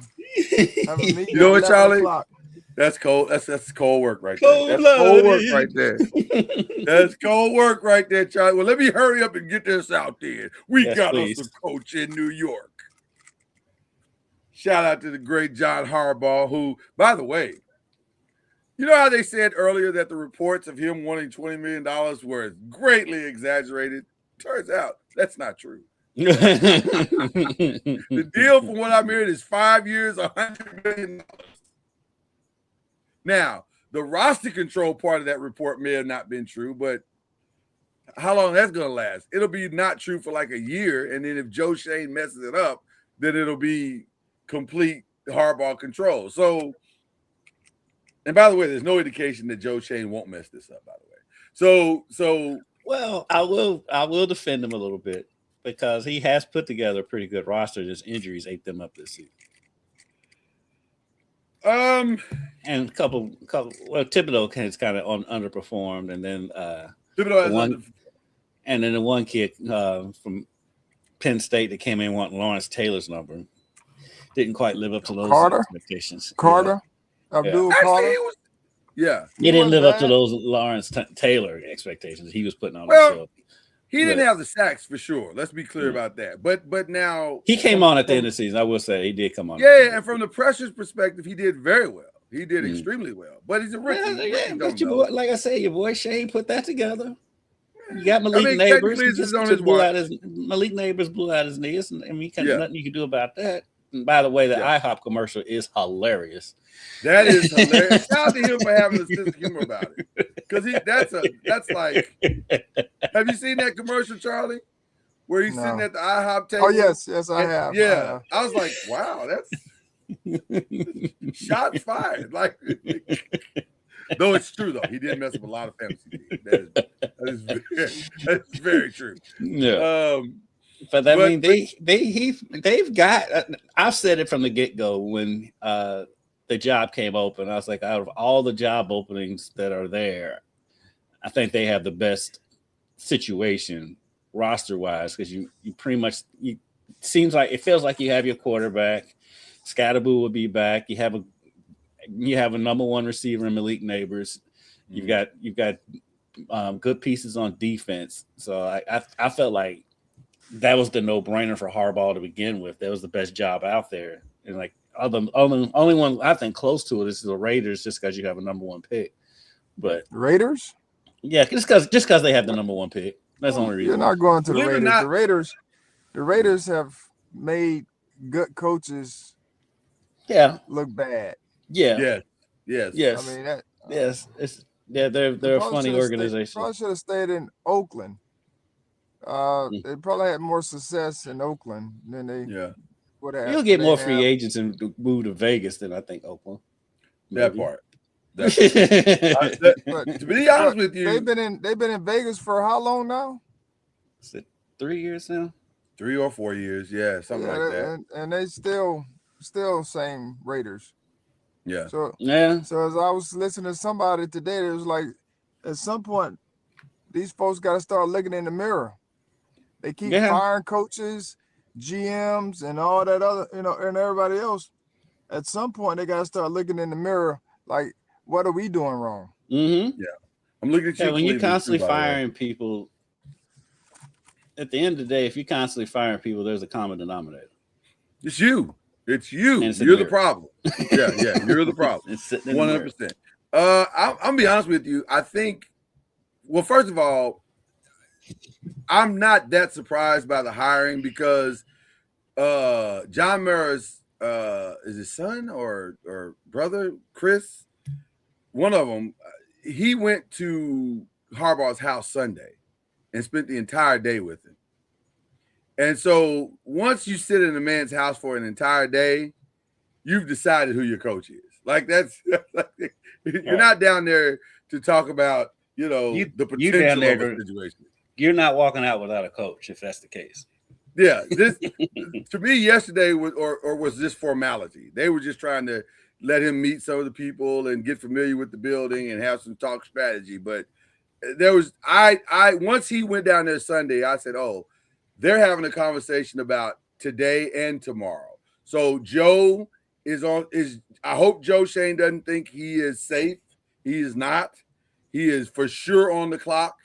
As far as it's what his future looks like. But yeah, this was a done deal. I think they probably worked out most of the details Sunday. So there you go. But I'm the thing that is a little surprising is that they're paying him $100 million. Like, really? Wow. You really wanted to fix this? Okay. But I guess when you've had a decade of futility, then. Well, my whole thing is also they got to give man time. Like, they can't do what the Raiders did with Carroll. Yes. And look at the season and determine how someone's going to pan out. So hopefully they give him time to work some form of a team together. I mean, they have a quarterback that they feel good about. Hopefully they keep Jameis just for please keep Jameis. Entertainment and mentorship purposes. Yes. He is a great guy to have in the locker room. But keeping guys injury free, your main guys anyway, definitely goes a long ways in your success. As well, even with Jackson Dart, just him understanding his value and not putting himself in harm's way, thinking he's Superman. Right. But I think it's a good job. Of course, New York is New York. They can pay whatever to make it happen. But it's just how are they going to support him through the process? Because the Jets they're very similar. Are they going to support people long term, or are they just going to keep bringing people in and saying, "Oh, we're giving people jobs," but they're not supporting them properly, whatever that looks like. But hopefully, it'll be good for the Giants. I know people talking about the Super Bowl or a bust. I'm like, what are we talking about? I don't know about that part. Like, let's settle down. Let's just make sure we try to make the playoffs. Right. Charlie, let's have a winning season. Let's get over 500 first. Let's get over 500. Let's start there. Yeah, let's see. East over 500 will probably get you in the playoffs. Right. That's viable. So if we can do that, I consider that a win. We're not going to be delusional here. It's not that. So, but yeah, it's a good hire though. It's a really, really good hire. So now all the other hires will take place, and it'll be interesting to see where everybody goes. Mm-hmm. I need to jump off. I got a coaches meeting here, and I look forward to seeing you, man. Yeah, you got on your good coat. Sir. Bring that coat. I want to see that coat up close. Because it's gonna be cold here. It's gonna be cold. Yeah. It's not gonna be cool like it is in Tallahassee with your 42 degrees. Cold. It's still 43. It's still 43. Yeah, it won't be that here. Bring a coat, sir. That'll be sweltering here next week at 40. God bless you, brother. Appreciate you, man. All right. See you guys. All right. Get out the bubble coats. See you, man. Great Charlie Ward. Taking people's parking spots. Yeah, what's that about? Like, what are you? Cold-blooded right there, man. Charlie just out here yoking people. Like, cold-blooded. Give me your parking spot. He's out here jacking people's parking spots. It's my parking spot. Oh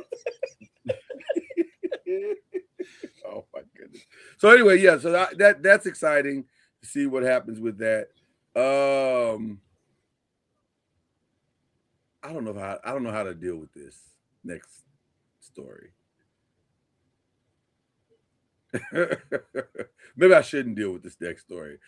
You and I will talk privately about this next story, so I won't talk about it publicly. The Stephen A. story is fascinating. The Stephen A. story is fascinating to me. It's fascinating in the sense of I don't understand what the end game is. Like, I don't get it. I don't get it. Do you get it? Which Stephen A. story? Which one? I just know the one with the Jets. That's you just made my point. There are too many Stephen A. stories out there. Like, and they're all just weird. Like, what are you?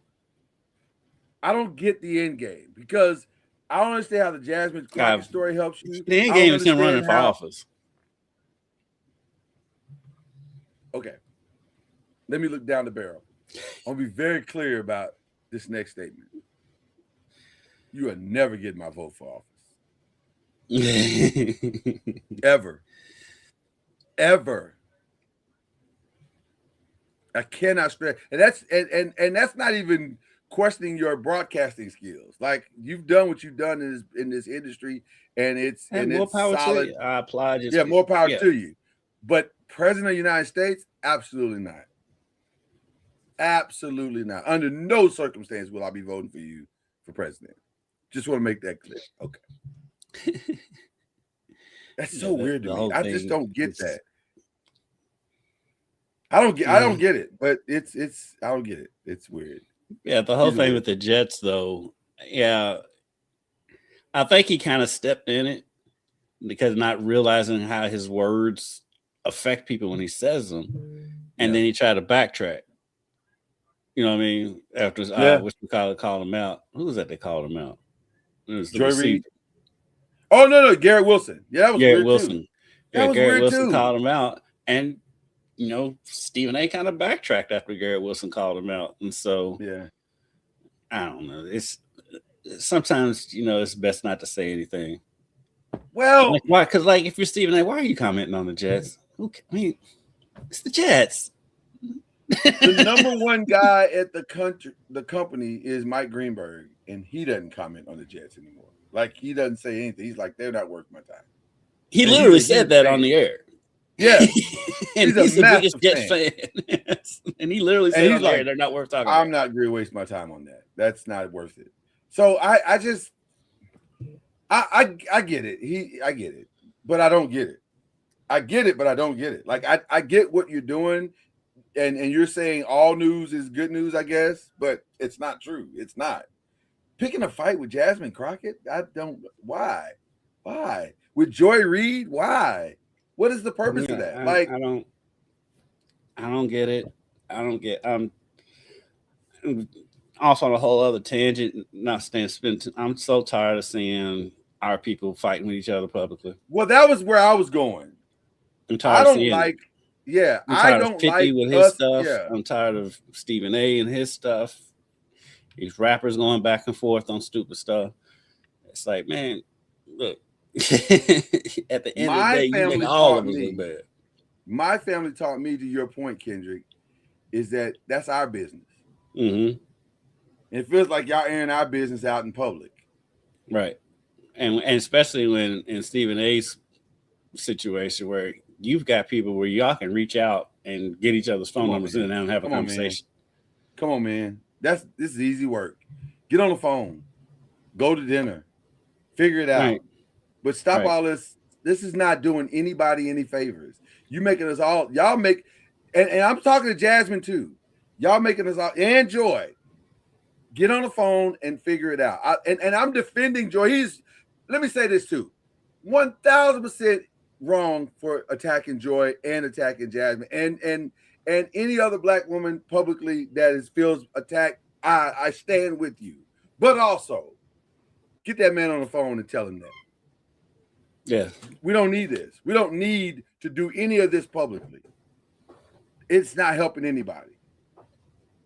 It just feels like the typical internet fight. We don't need it. So I just want to say that attention, and it's just like, man, I don't know. Not all attention's good attention, and like, man, let's hop on the phone and ask this. It's like when Marcellus Wiley kept going back and forth with Ryan Clark. I'm like, you all traveled in the same circles. Both of you worked at ESPN at one point. Get on the phone and talk to each other. Quit talking, having this conversation on the internet. Well, even the Draymond, Kendrick, not Kendrick. Who am I talking about? Yeah, no, on the Gilbert Arenas podcast. Yeah. Stop. I don't like any of that. I personally think that I get it. Maybe it gets numbers, but it just seems stupid. Like, what are we arguing about? Kenya Martin, that's who it was. Well, he's not half the player. He could never play in my era. Right, because he wasn't born. That's the number one reason why he can't play in your era, because he wasn't alive. Or if he was alive, he was like 5 or 10 or whatever he was. Yeah, I'm so tired of this era. What are we really arguing about? I'm so tired of this era conversation, and I saw idiot post the other day. It was a video of LeBron dunking and talking about, I've never seen MJ get up this high. I'm like, okay, LeBron's 3 inches taller than Michael Jordan. Some stuff's just common sense. Some stuff is just common sense. It's this isn't rocket science. We're not. I don't know. But we're asking the internet to change, and so it's weird that it's not, and it is what it is. It's just like at some point we gotta. I mean, like I said, we gotta quit fighting in public. That stuff. That's family business. Speaking of the internet fighting, and anger ensuing, did you see the Drewski video?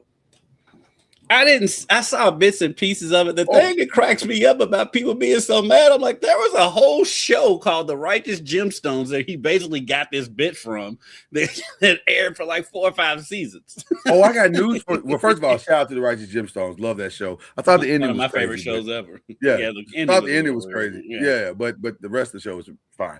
But let me also say this to you, Kendrick. He didn't just get it from The Righteous Gemstones. These things happen. Oh yeah, these things happen. I was saying only thing at real churches, him flying around on the thing. That's what I'm saying. He got from Righteous Gemstones. No, they did that this last season. He also got that from an actual church, a actual pastor. I'll send you the video. It happened. These things are happening. Everything he got from that video, he got from actual churches that have done this. This is not this. He didn't make up anything. So, and for those who are saying, "Oh, he's mocking God," no, he's not. He's mocking hypocrisy, and he's not wrong. So you can get mad all you want to, but he's not wrong. He's not wrong. There are churches that are doing this. There's plenty of them. You see them all the time. Yeah, and like I said, what he did to me, it's just comedy, and then I mean, it's just comedy, and it's been done. And like I said, all this outrage didn't happen over The Righteous Gemstones. I mean, like they had 4 or 5 great seasons. Oh yeah. And it's funny. I'm sorry, but I know people are offended, but I thought it was hilarious. And shout out to Drewski for first of all, where did he get that budget? The budget for that is crazy work. Like, he's getting all that money from T-Mobile right now. And so listen. Shout out to Drewski. I mean, what he does isn't exactly for me. It's not my thing, but shout out to him because he is blowing up. He is monetizing what he's doing, and he's doing a great job, with his career. And like, I applaud him too for doing this, because that's what comedy is. It's hitting you in the face with reality. That's what comedy is. A little bit of satire, a little bit of it's okay. And that's what it is. And like, I became a bigger fan of him because of it. Because I mean, comedy hits you in the face. That's what comedy is. Well, the first thing I thought was, when everybody started getting mad, I said, well, a hit dog will holler. That's how that works. Yeah. But second of all, shout out to Drewski for 100 million, almost 100 million across the platforms. Come on, man. That's Cat Williams type numbers. Mm-hmm. Yeah, I don't even think Cat's done that. No, I mean, Cat. Well, when I say Cat, I mean Cat and Shannon when they did that. Yeah. Yeah. So that's Cat Shannon Sharp numbers. By the way, has there ever been a bigger fumble of the bag than we have to do a fumble of the bag show, and I wonder, has there ever been a bigger fumble of the bag after success? Because you were poised. He's right there. He's right there to get McAfee money. Now, here's the thing. Drewski is now poised. He's sitting in the seat now because the deals are coming. The networks are coming. They're going to call now, and they're going to be like, hey, man, you just did 100 million off one video. Let's talk. Let's have a conversation. He's coming. Drewski's coming. I mean, like I say, you already seen him on mainstream ads all day, every day. He's hashtag protect Drewski. Because there's like 4 or 5 T-Mobile ads with him in them. And then he was on that Bet Online, one of those gambling sites. He was on that little thing with Joe Button and all that. Yeah. So, I mean, Drewski is blowing up right now. And so shout out to him. He is poised. Poised. This could be his time. And the crazy thing about it is, like, he's not a stand-up comedian. Most comedy people are stand-up comedians. It's not him. And he's one of those guys that took advantage of COVID, because I mean all these dudes, him, Casanat, all these dudes, iShowSpeed, whatever his name. Yeah, all that came from COVID, and shout out to them for capitalizing on a downtime. And so I give him all the props in the world. If I were him, I'd make sure that my team was tight now, tighter than it's ever been. I'd make sure that I truly have a plan of what I want to do going forward, and then I need to change my habits. Whatever negative habits you have, because sir, you are now in the spotlight. You're not in the shadows anymore. You are no longer an internet dude. In his defense, I've never heard anything negative. Haven't heard anything, but that's how it works. You know that's how it works, though. That's how it works. Yes, it is. You know what I mean? And Shannon. I didn't know Shannon was out here tricking. Like, who knew that Shannon was out here tricking? Shannon did. Shannon told on himself. I mean, there wasn't no TMZ digging into Shannon. Shannon put everything on Front Street. I agree, but that's my point. If your stuff ain't tight, it's going to get bad really fast. That's usually how it works. It gets bad really fast. And I feel like out of all of the streamers that blew up over this time, I do think he's been the more responsible, because like you hear stupid stuff coming out from Casanat all the time. But like you don't really hear much about Drewski outside of just what he does. And Drewski, like saying, he's not afraid to step into controversial land, like the whole whiteface thing he did. That was wild. That was good video too, by the way. It was hilarious. And like I said, I get respect for him because he'll take chances. Now, and some of it's funny. Some of it I'm like, it's not that funny, but some of it is funny. Like when he was doing the Alabama stuff, not the whiteface one, but just initially when he first started doing the Alabama stuff, that stuff was funny.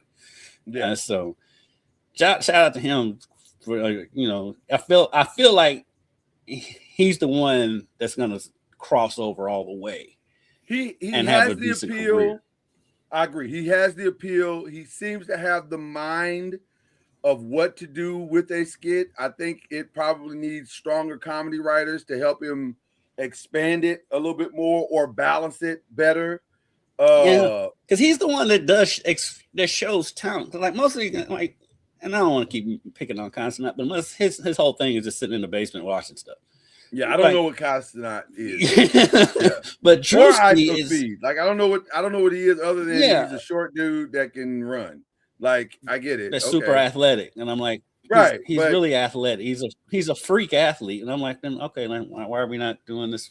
You know, right? It seems like you should be playing because he's got professional athlete athleticism. The guy's a freak.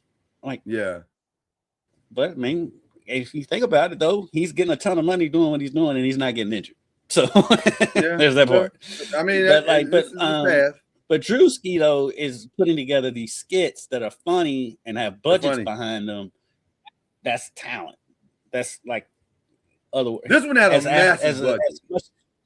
As much of a talent as I Show Speed is athletically, that's what Drewski's comedy talent is like he knows how to put these things together. It's like he needs some he could probably use some help with some comedy writers, whatever. But for somebody that just came out of nowhere and is doing it all on his own, phenomenal. Shout out to that, bro. Phenomenal. Mm-hmm. Super impressed. Okay. Anything else that we need to discuss before we get out of here?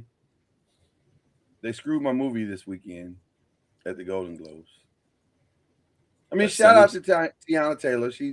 I saw One Battle After Another. Have you seen One Battle After Another? Man, I ain't seen a movie.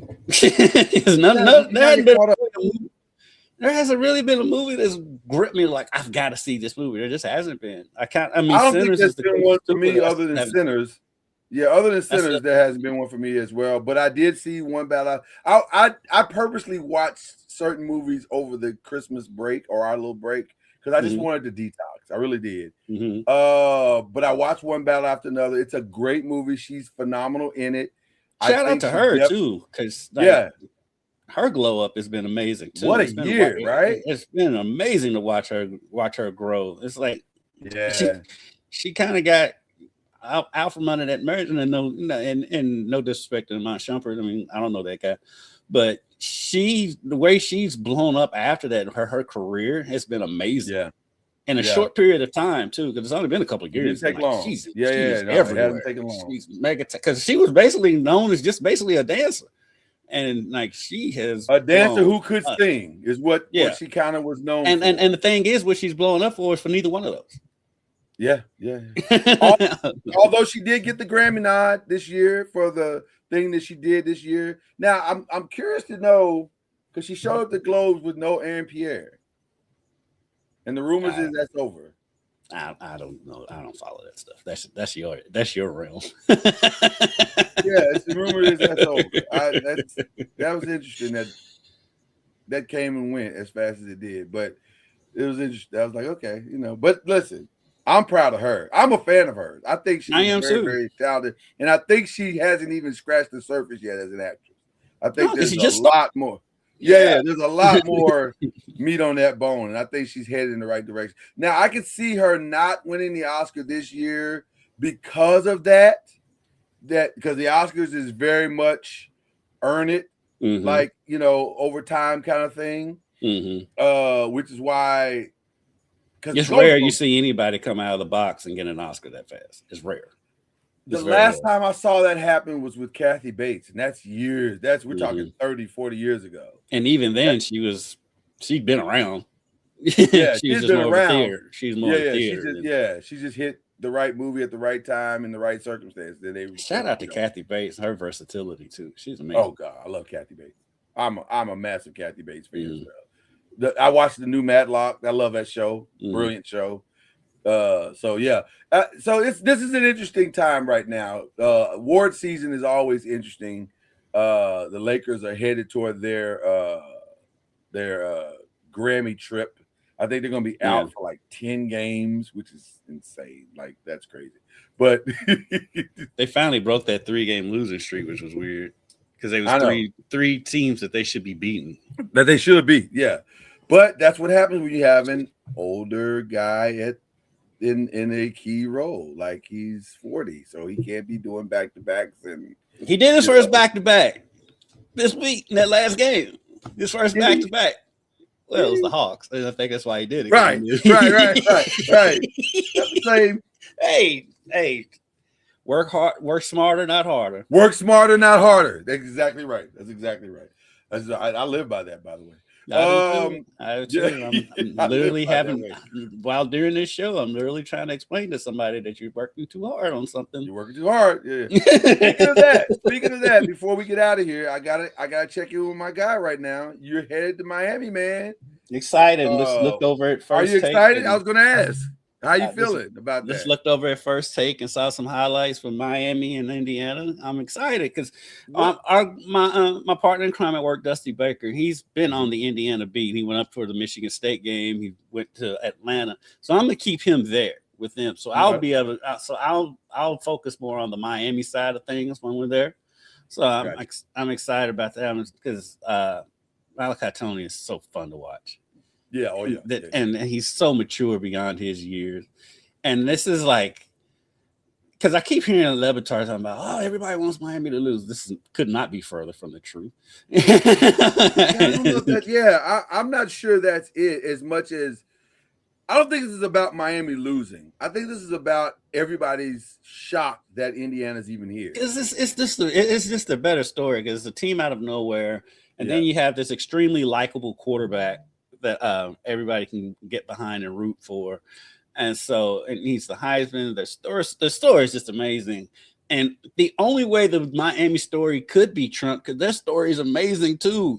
The only way they could be trumped is by a story like this. Because out of the 4 teams that was in the Final Four, Miami had the second most, third, because Ole Miss's story with everything with Lane Kiffin. But that was wild, yeah. But Carson Beck getting a second chance, everything that goes along with the U. Then they're being coached by a former player who was a part of all of that, and so and then you have a guy like Ruben Bain who probably could have been a Heisman candidate. If it was the essence of what the award is supposed to be. Yeah, Malachi Tony, who's supposed to still be in high school, is probably going to be the best player on the field on Monday. Hey, their story is amazing. If from a journalistic perspective, this is the easiest game to write about that we've had in maybe 5 years. Like, it's so easy. You don't have to work for any story. There's so many great stories. Just put them in a bowl and just pick one, and that's your story. Like, it's from Cignetti. How is he even here? Right, the journey of Cignetti to Mario Cristobal to Fernando Mendoza just like all the things you're saying. It's an easy thing to write. It's an easy thing to report, and you don't have to choose who you're going to root for. That's the other thing that makes this very interesting because there's no villain. There's no villain in this game. Which is ironic because that's usually not how this works. Usually Miami is the villain. Miami is usually the villain. To some, yeah. I'd agree with that. They're not. They're not. But they're not though. Right? They're not. Even though their fans still have that complex and PTSD of being the villain, like y'all really aren't the villain. There's not a villain in this game. And then a shout out to our Cuban brothers and sisters because you got a Cuban quarterback and Mendoza, the Cuban head coach from Miami, and how many Cubans are in Miami. Cuba, it's very DEI, isn't it? It's very DEI. It's counterculture, this game. Yeah, and so it's going to have a very Latin feel in that stadium, I've got a feeling. So good Super Bowl preview. We're gonna see. It's gonna be interesting to see. So I'm excited to get down there. Plus, I haven't been. I keep saying I haven't been to Miami since the Orange Bowl when Louisville played Wake Forest, but I actually did go through there last summer because we went down to the Keys on vacation. So we've had to fly in through Miami, so I'm familiar with how bad that airport is. And so, I've been to Miami Airport one time, and that was enough. It's hard to believe that this is the airport in a city like Miami. Right. It's so confusing. You're like, I don't know what's happening. You're just looking around going, I don't know what's happening here. The Denver airport and BWI in Baltimore to me, the BWI is still the worst, but they really? I've never been to that one. That's one I have not been to. They do not care if you make your flight. They're gonna move at their speed. Not really interested in that. Yeah, And you know how to say God moves on his time. Yeah, he moves on his time. So does BWI Airport. So they're very godly. They're very godly, which is what you're in this statement. But yeah, so I'm excited for you, man. I'm excited to see Charlie this weekend. So shout out to Charlie. It's gonna be a lot of fun seeing him. Like I said, the wife is really excited. So I'm, believe it or not, they've never met. The two of them have never met. So this will be fun for them to meet for the very first time. But yeah, this good weekend for both of us. We're gonna have a good time, both of us. Yeah. So do we have any other shout outs besides that? This is time for the shout outs. Who are we shouting out? I know Cards fans will get mad at me, but shout out to Malachi Moreno for Kentucky last night. He's a Kentucky boy, and so for him to hit that game-winning buzzer beater at LSU, my goodness, great comeback for Kentucky, down 18 in that game. They got to figure out how to quit getting down by double digits every game. Got to figure that out. Yeah, but for Malachi, this is a kid. He's 7 foot, so when he was being projected as a McDonald's All-American, all that stuff. It's hard to tell in high school with 7-footers because they're not playing other 7-footers. And so is he that good or not? He's been a lot better than I thought he would be at the college level. I mean, he could go to the draft after this season, to be honest with you. But he's such a good kid and such a nice kid. And I remember I interviewed him the summer before he committed to Kentucky. And I was like, who's all on your list? And he's like, Kentucky, Louisville, I want to say Indiana. And then he said, and somebody else, I can't think of who it is. And I was like, well, I guess you can cross them off your list. right. Once you can't think of who it is, that's okay. But he was going to Kentucky the whole time anyway. He grew up a big Kentucky fan. He grew up right outside Lexington. But he's a great kid, and to see him make that shot, he played well. He played great that whole game. It wasn't just that shot. And especially when they broke down the play and he wasn't even supposed to get the ball. It was a bad pass that ended up right to him. I'm like, how's the pass that bad? Or it ends up right in your 7-footers. But anyway, he made the shot, and like I said, he's one of the kids you could easily root for. So shout out to Malachi Moreno. And shout out to Coach Pope for evading Kentucky fans for 1 week, or at least for a day. Like at least today he gets to wake up and not have to hear how bad of a coach he is. So that Yeah, between him and Kelsey. Unlike other people, and I want to give a shout out of hang in there to Pat Kelsey. Like, it's gonna be okay. You're fine. Listen, I don't know too many teams that can win without their best player. That's just how it works. Right. I keep trying to explain this to people with both of them. Like, both Kelsey and Pope are victims of their own success in that first year. Yeah. And so I'm like, okay, Pope is going at this. Jaden Quaintance is their best player. They brought him back. Their best player. And they brought him back too early from that ACL, so now he's back out. Now, I can give Pope a little bit because the roster construction is not great. Jalen Lowe is your only point guard. Now he's out for the season. So it's going to be tough. Louisville, the offense is built around Michael Brown. If he's not playing and you've got other injuries on the team, then like Kenai Roots missed the last game with an illness. Ryan Conwell missed the Boston College game. Yeah. And Michael's out. So yeah, you're going to struggle. That's not a knock on the coach. I don't care who the coach. You can have Red Auerbach in there. It's gonna be you take Bill Russell off those Red Auerbach teams and see where they are. I mean, it's just what it is. It's gonna be difficult. I once Michael went out, I said, okay, until he gets back, they're going to struggle. It's not going to be it's going to be up and down and fluid. If they could, but it's not been that big of a struggle. It's not as bad as it's being reported. So, or it appears to be. Are they losing games that they should win? I don't know. Virginia's a solid team.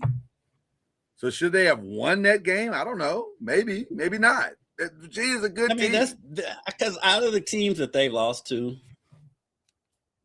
I know Virginia and Duke. I'll have this caveat. I did not see 1 second of that Stanford. I didn't see one second of that Stanford game that they lost. So excluding that game, The Virginia game is the only game that of these games that they lost since Michael's been out, where I was like, yeah, Michael could have made a difference. They probably would have won that game. They weren't going to beat Duke if Michael was there. They weren't going to beat Tennessee if Michael was there. And he was there for Arkansas, and they got blown out in that game. So, yeah. because a lot of people are like, oh, he's not coming. I don't know the situation. I keep hearing different stuff. And people are saying, oh, he's not coming back and getting ready for the draft. And I'm like, he hadn't done enough to, I mean, granted that NBA always drafts on potential. But I'm looking at draft boards. He's sliding down the draft board. So he needs to play. He needs film. There's nothing that I've heard. What he's done in Louisville, because before he got hurt, he hadn't played well in the last 3 games before he got hurt anyway. Right. There's nothing that I've heard that I would want to come to air with that I think is credible. I've heard a lot of rumors, and I'm sure you have. I'm the same way. I hear stuff. I mean, I heard stuff from somebody that I trust literally at the game the other night. Yeah, and I don't, and even with that, I don't feel comfortable saying any of that because I don't know if any of that's true. Right, but I'll just say this: Pat Kelson says in the press conference. And by the way, I agree with you, and I also think what you said is also true. He needs to play. If any of the rumors are true, then he needs to take control of his own future. He needs to play because you're not where you think you are, and it's not as great as you think it is. It's not. It's not, because I could see him easily now slipping right into the second round. Easily. He won't slip that far because, like we said, they draft on potential. They draft on potential. He's not going to draft. I agree with you. I agree with you that they draft on potential. I mean, look at Kyrie. Well, but this is different though because of the injury, and is the ceiling is high? That's the thing.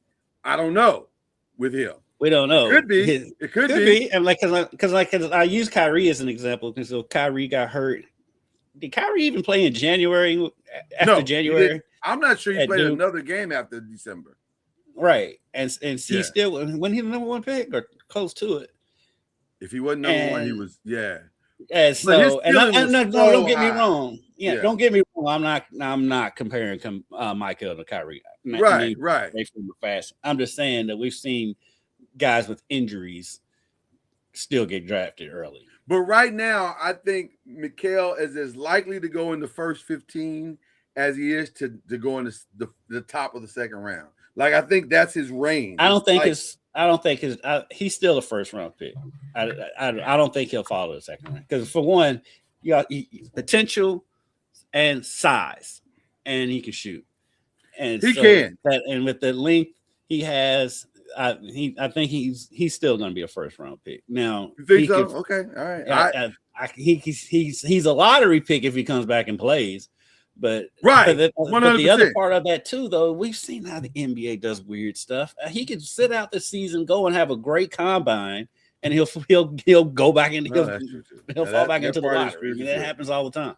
So I hope he plays again. I really hope he plays. Just from my brief encounters with him, just talking to him a few times that I don't feel like he's the kid that does that just leaves his team out to dry. And if you see him over on the bench, he's engaged. He's applying the team. He's doing whatever he can on the bench. It is weird because sometimes he has the back brace on and sometimes he doesn't. And in the course of the game, not just from game to game, it's like in the first half he might have it on, the second half he may not, or vice versa. That part's weird. Yeah. But he is engaged with his teammates. And like I said, when I've talked to him the few times I've talked to him, he's an extremely nice, respectful kid. Yeah. And does not seem like the type of kid that just leave his team out to dry. So my only other shout out that I'd like to give is one that I have not heard given enough. And maybe it's because of the nature of his career and that his career is probably not over. It's just like a pause button. But I'd still want to give flowers and pause in this moment because I think it's necessary. And that's to Mike Tomlin. Yes. Class personified. Yes. And he can coach my team anytime he wants to. Oh my God. Because I'm gonna be honest with you. once his name came up, I was like, I'm fine with either one. Either one of those would be phenomenal because that's class. Yeah, because because if he's with your team, he actually has an organization that has a quarterback, which he has not had. Which he has not had for quite some time. I do not rule out him going to Baltimore. I don't rule that out. I'm be honest. I love it. I don't rule it I out. love that. I've been saying for years I was surprised that the Steelers didn't draft Lamar because Mike Tomlin ran Lamar's pro day. And they still kept on with Brent Roethlisberger. I'll take it a step further.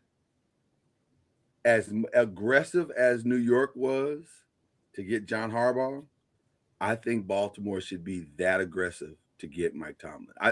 I think he is exactly what Lamar needs. And they already have a relationship. And they obviously already have a relationship. And they already have a relationship. He ran his pro day. Lamar needs someone that's going to believe in his Lamarness. Mm-hmm. And that's Mike Tomlin. And he's not going to box him in. What the rift was with Lamar and Harbaugh. Because as much as Lamar gets grief for his playoff record, and rightfully so to an extent, a lot of that was the Ravens would change their offense when they got in the playoffs. Right. Lamar hardly ran the ball. Right. No, the Falcons do need him. I don't want him there. I want him in. No, I don't want him there either. No, with all due respect to you, Pastor. No, I want him. I want him with Lamar. I really want him with Lamar. For the journalist in me, who's always looking for the good storyline, Tomlin in Baltimore is the ultimate storyline. That's the storyline. That is the storyline. When you saw the owner's reaction when he heard that he was free, he was like, "Oh." That owner, by the way, he was like, that press conference was hilarious. That's fantastic. It was gold, absolute gold. Okay, we got to get out of here. We do have to get out of here because he's leaving tomorrow, and you can't just be Yeah, I haven't packed one thing yet. Well, I wasn't going to say that publicly, but yes, I'm sure there's things that you need to do to get ready for this trip this weekend. But guys, it's going to be a phenomenal weekend. Divisional playoffs. You got the ramp up to the championship game on Monday. When we return, the ACC will either have a champion or a runner-up. No shame in either. Right. Either way, it'll be good. But history will be made on Monday night. So I can't wait. It's going to be a lot of fun. I hope you guys will enjoy your weekend, enjoy each other. And also, despite the state of our country, Monday will be Martin Luther King Day.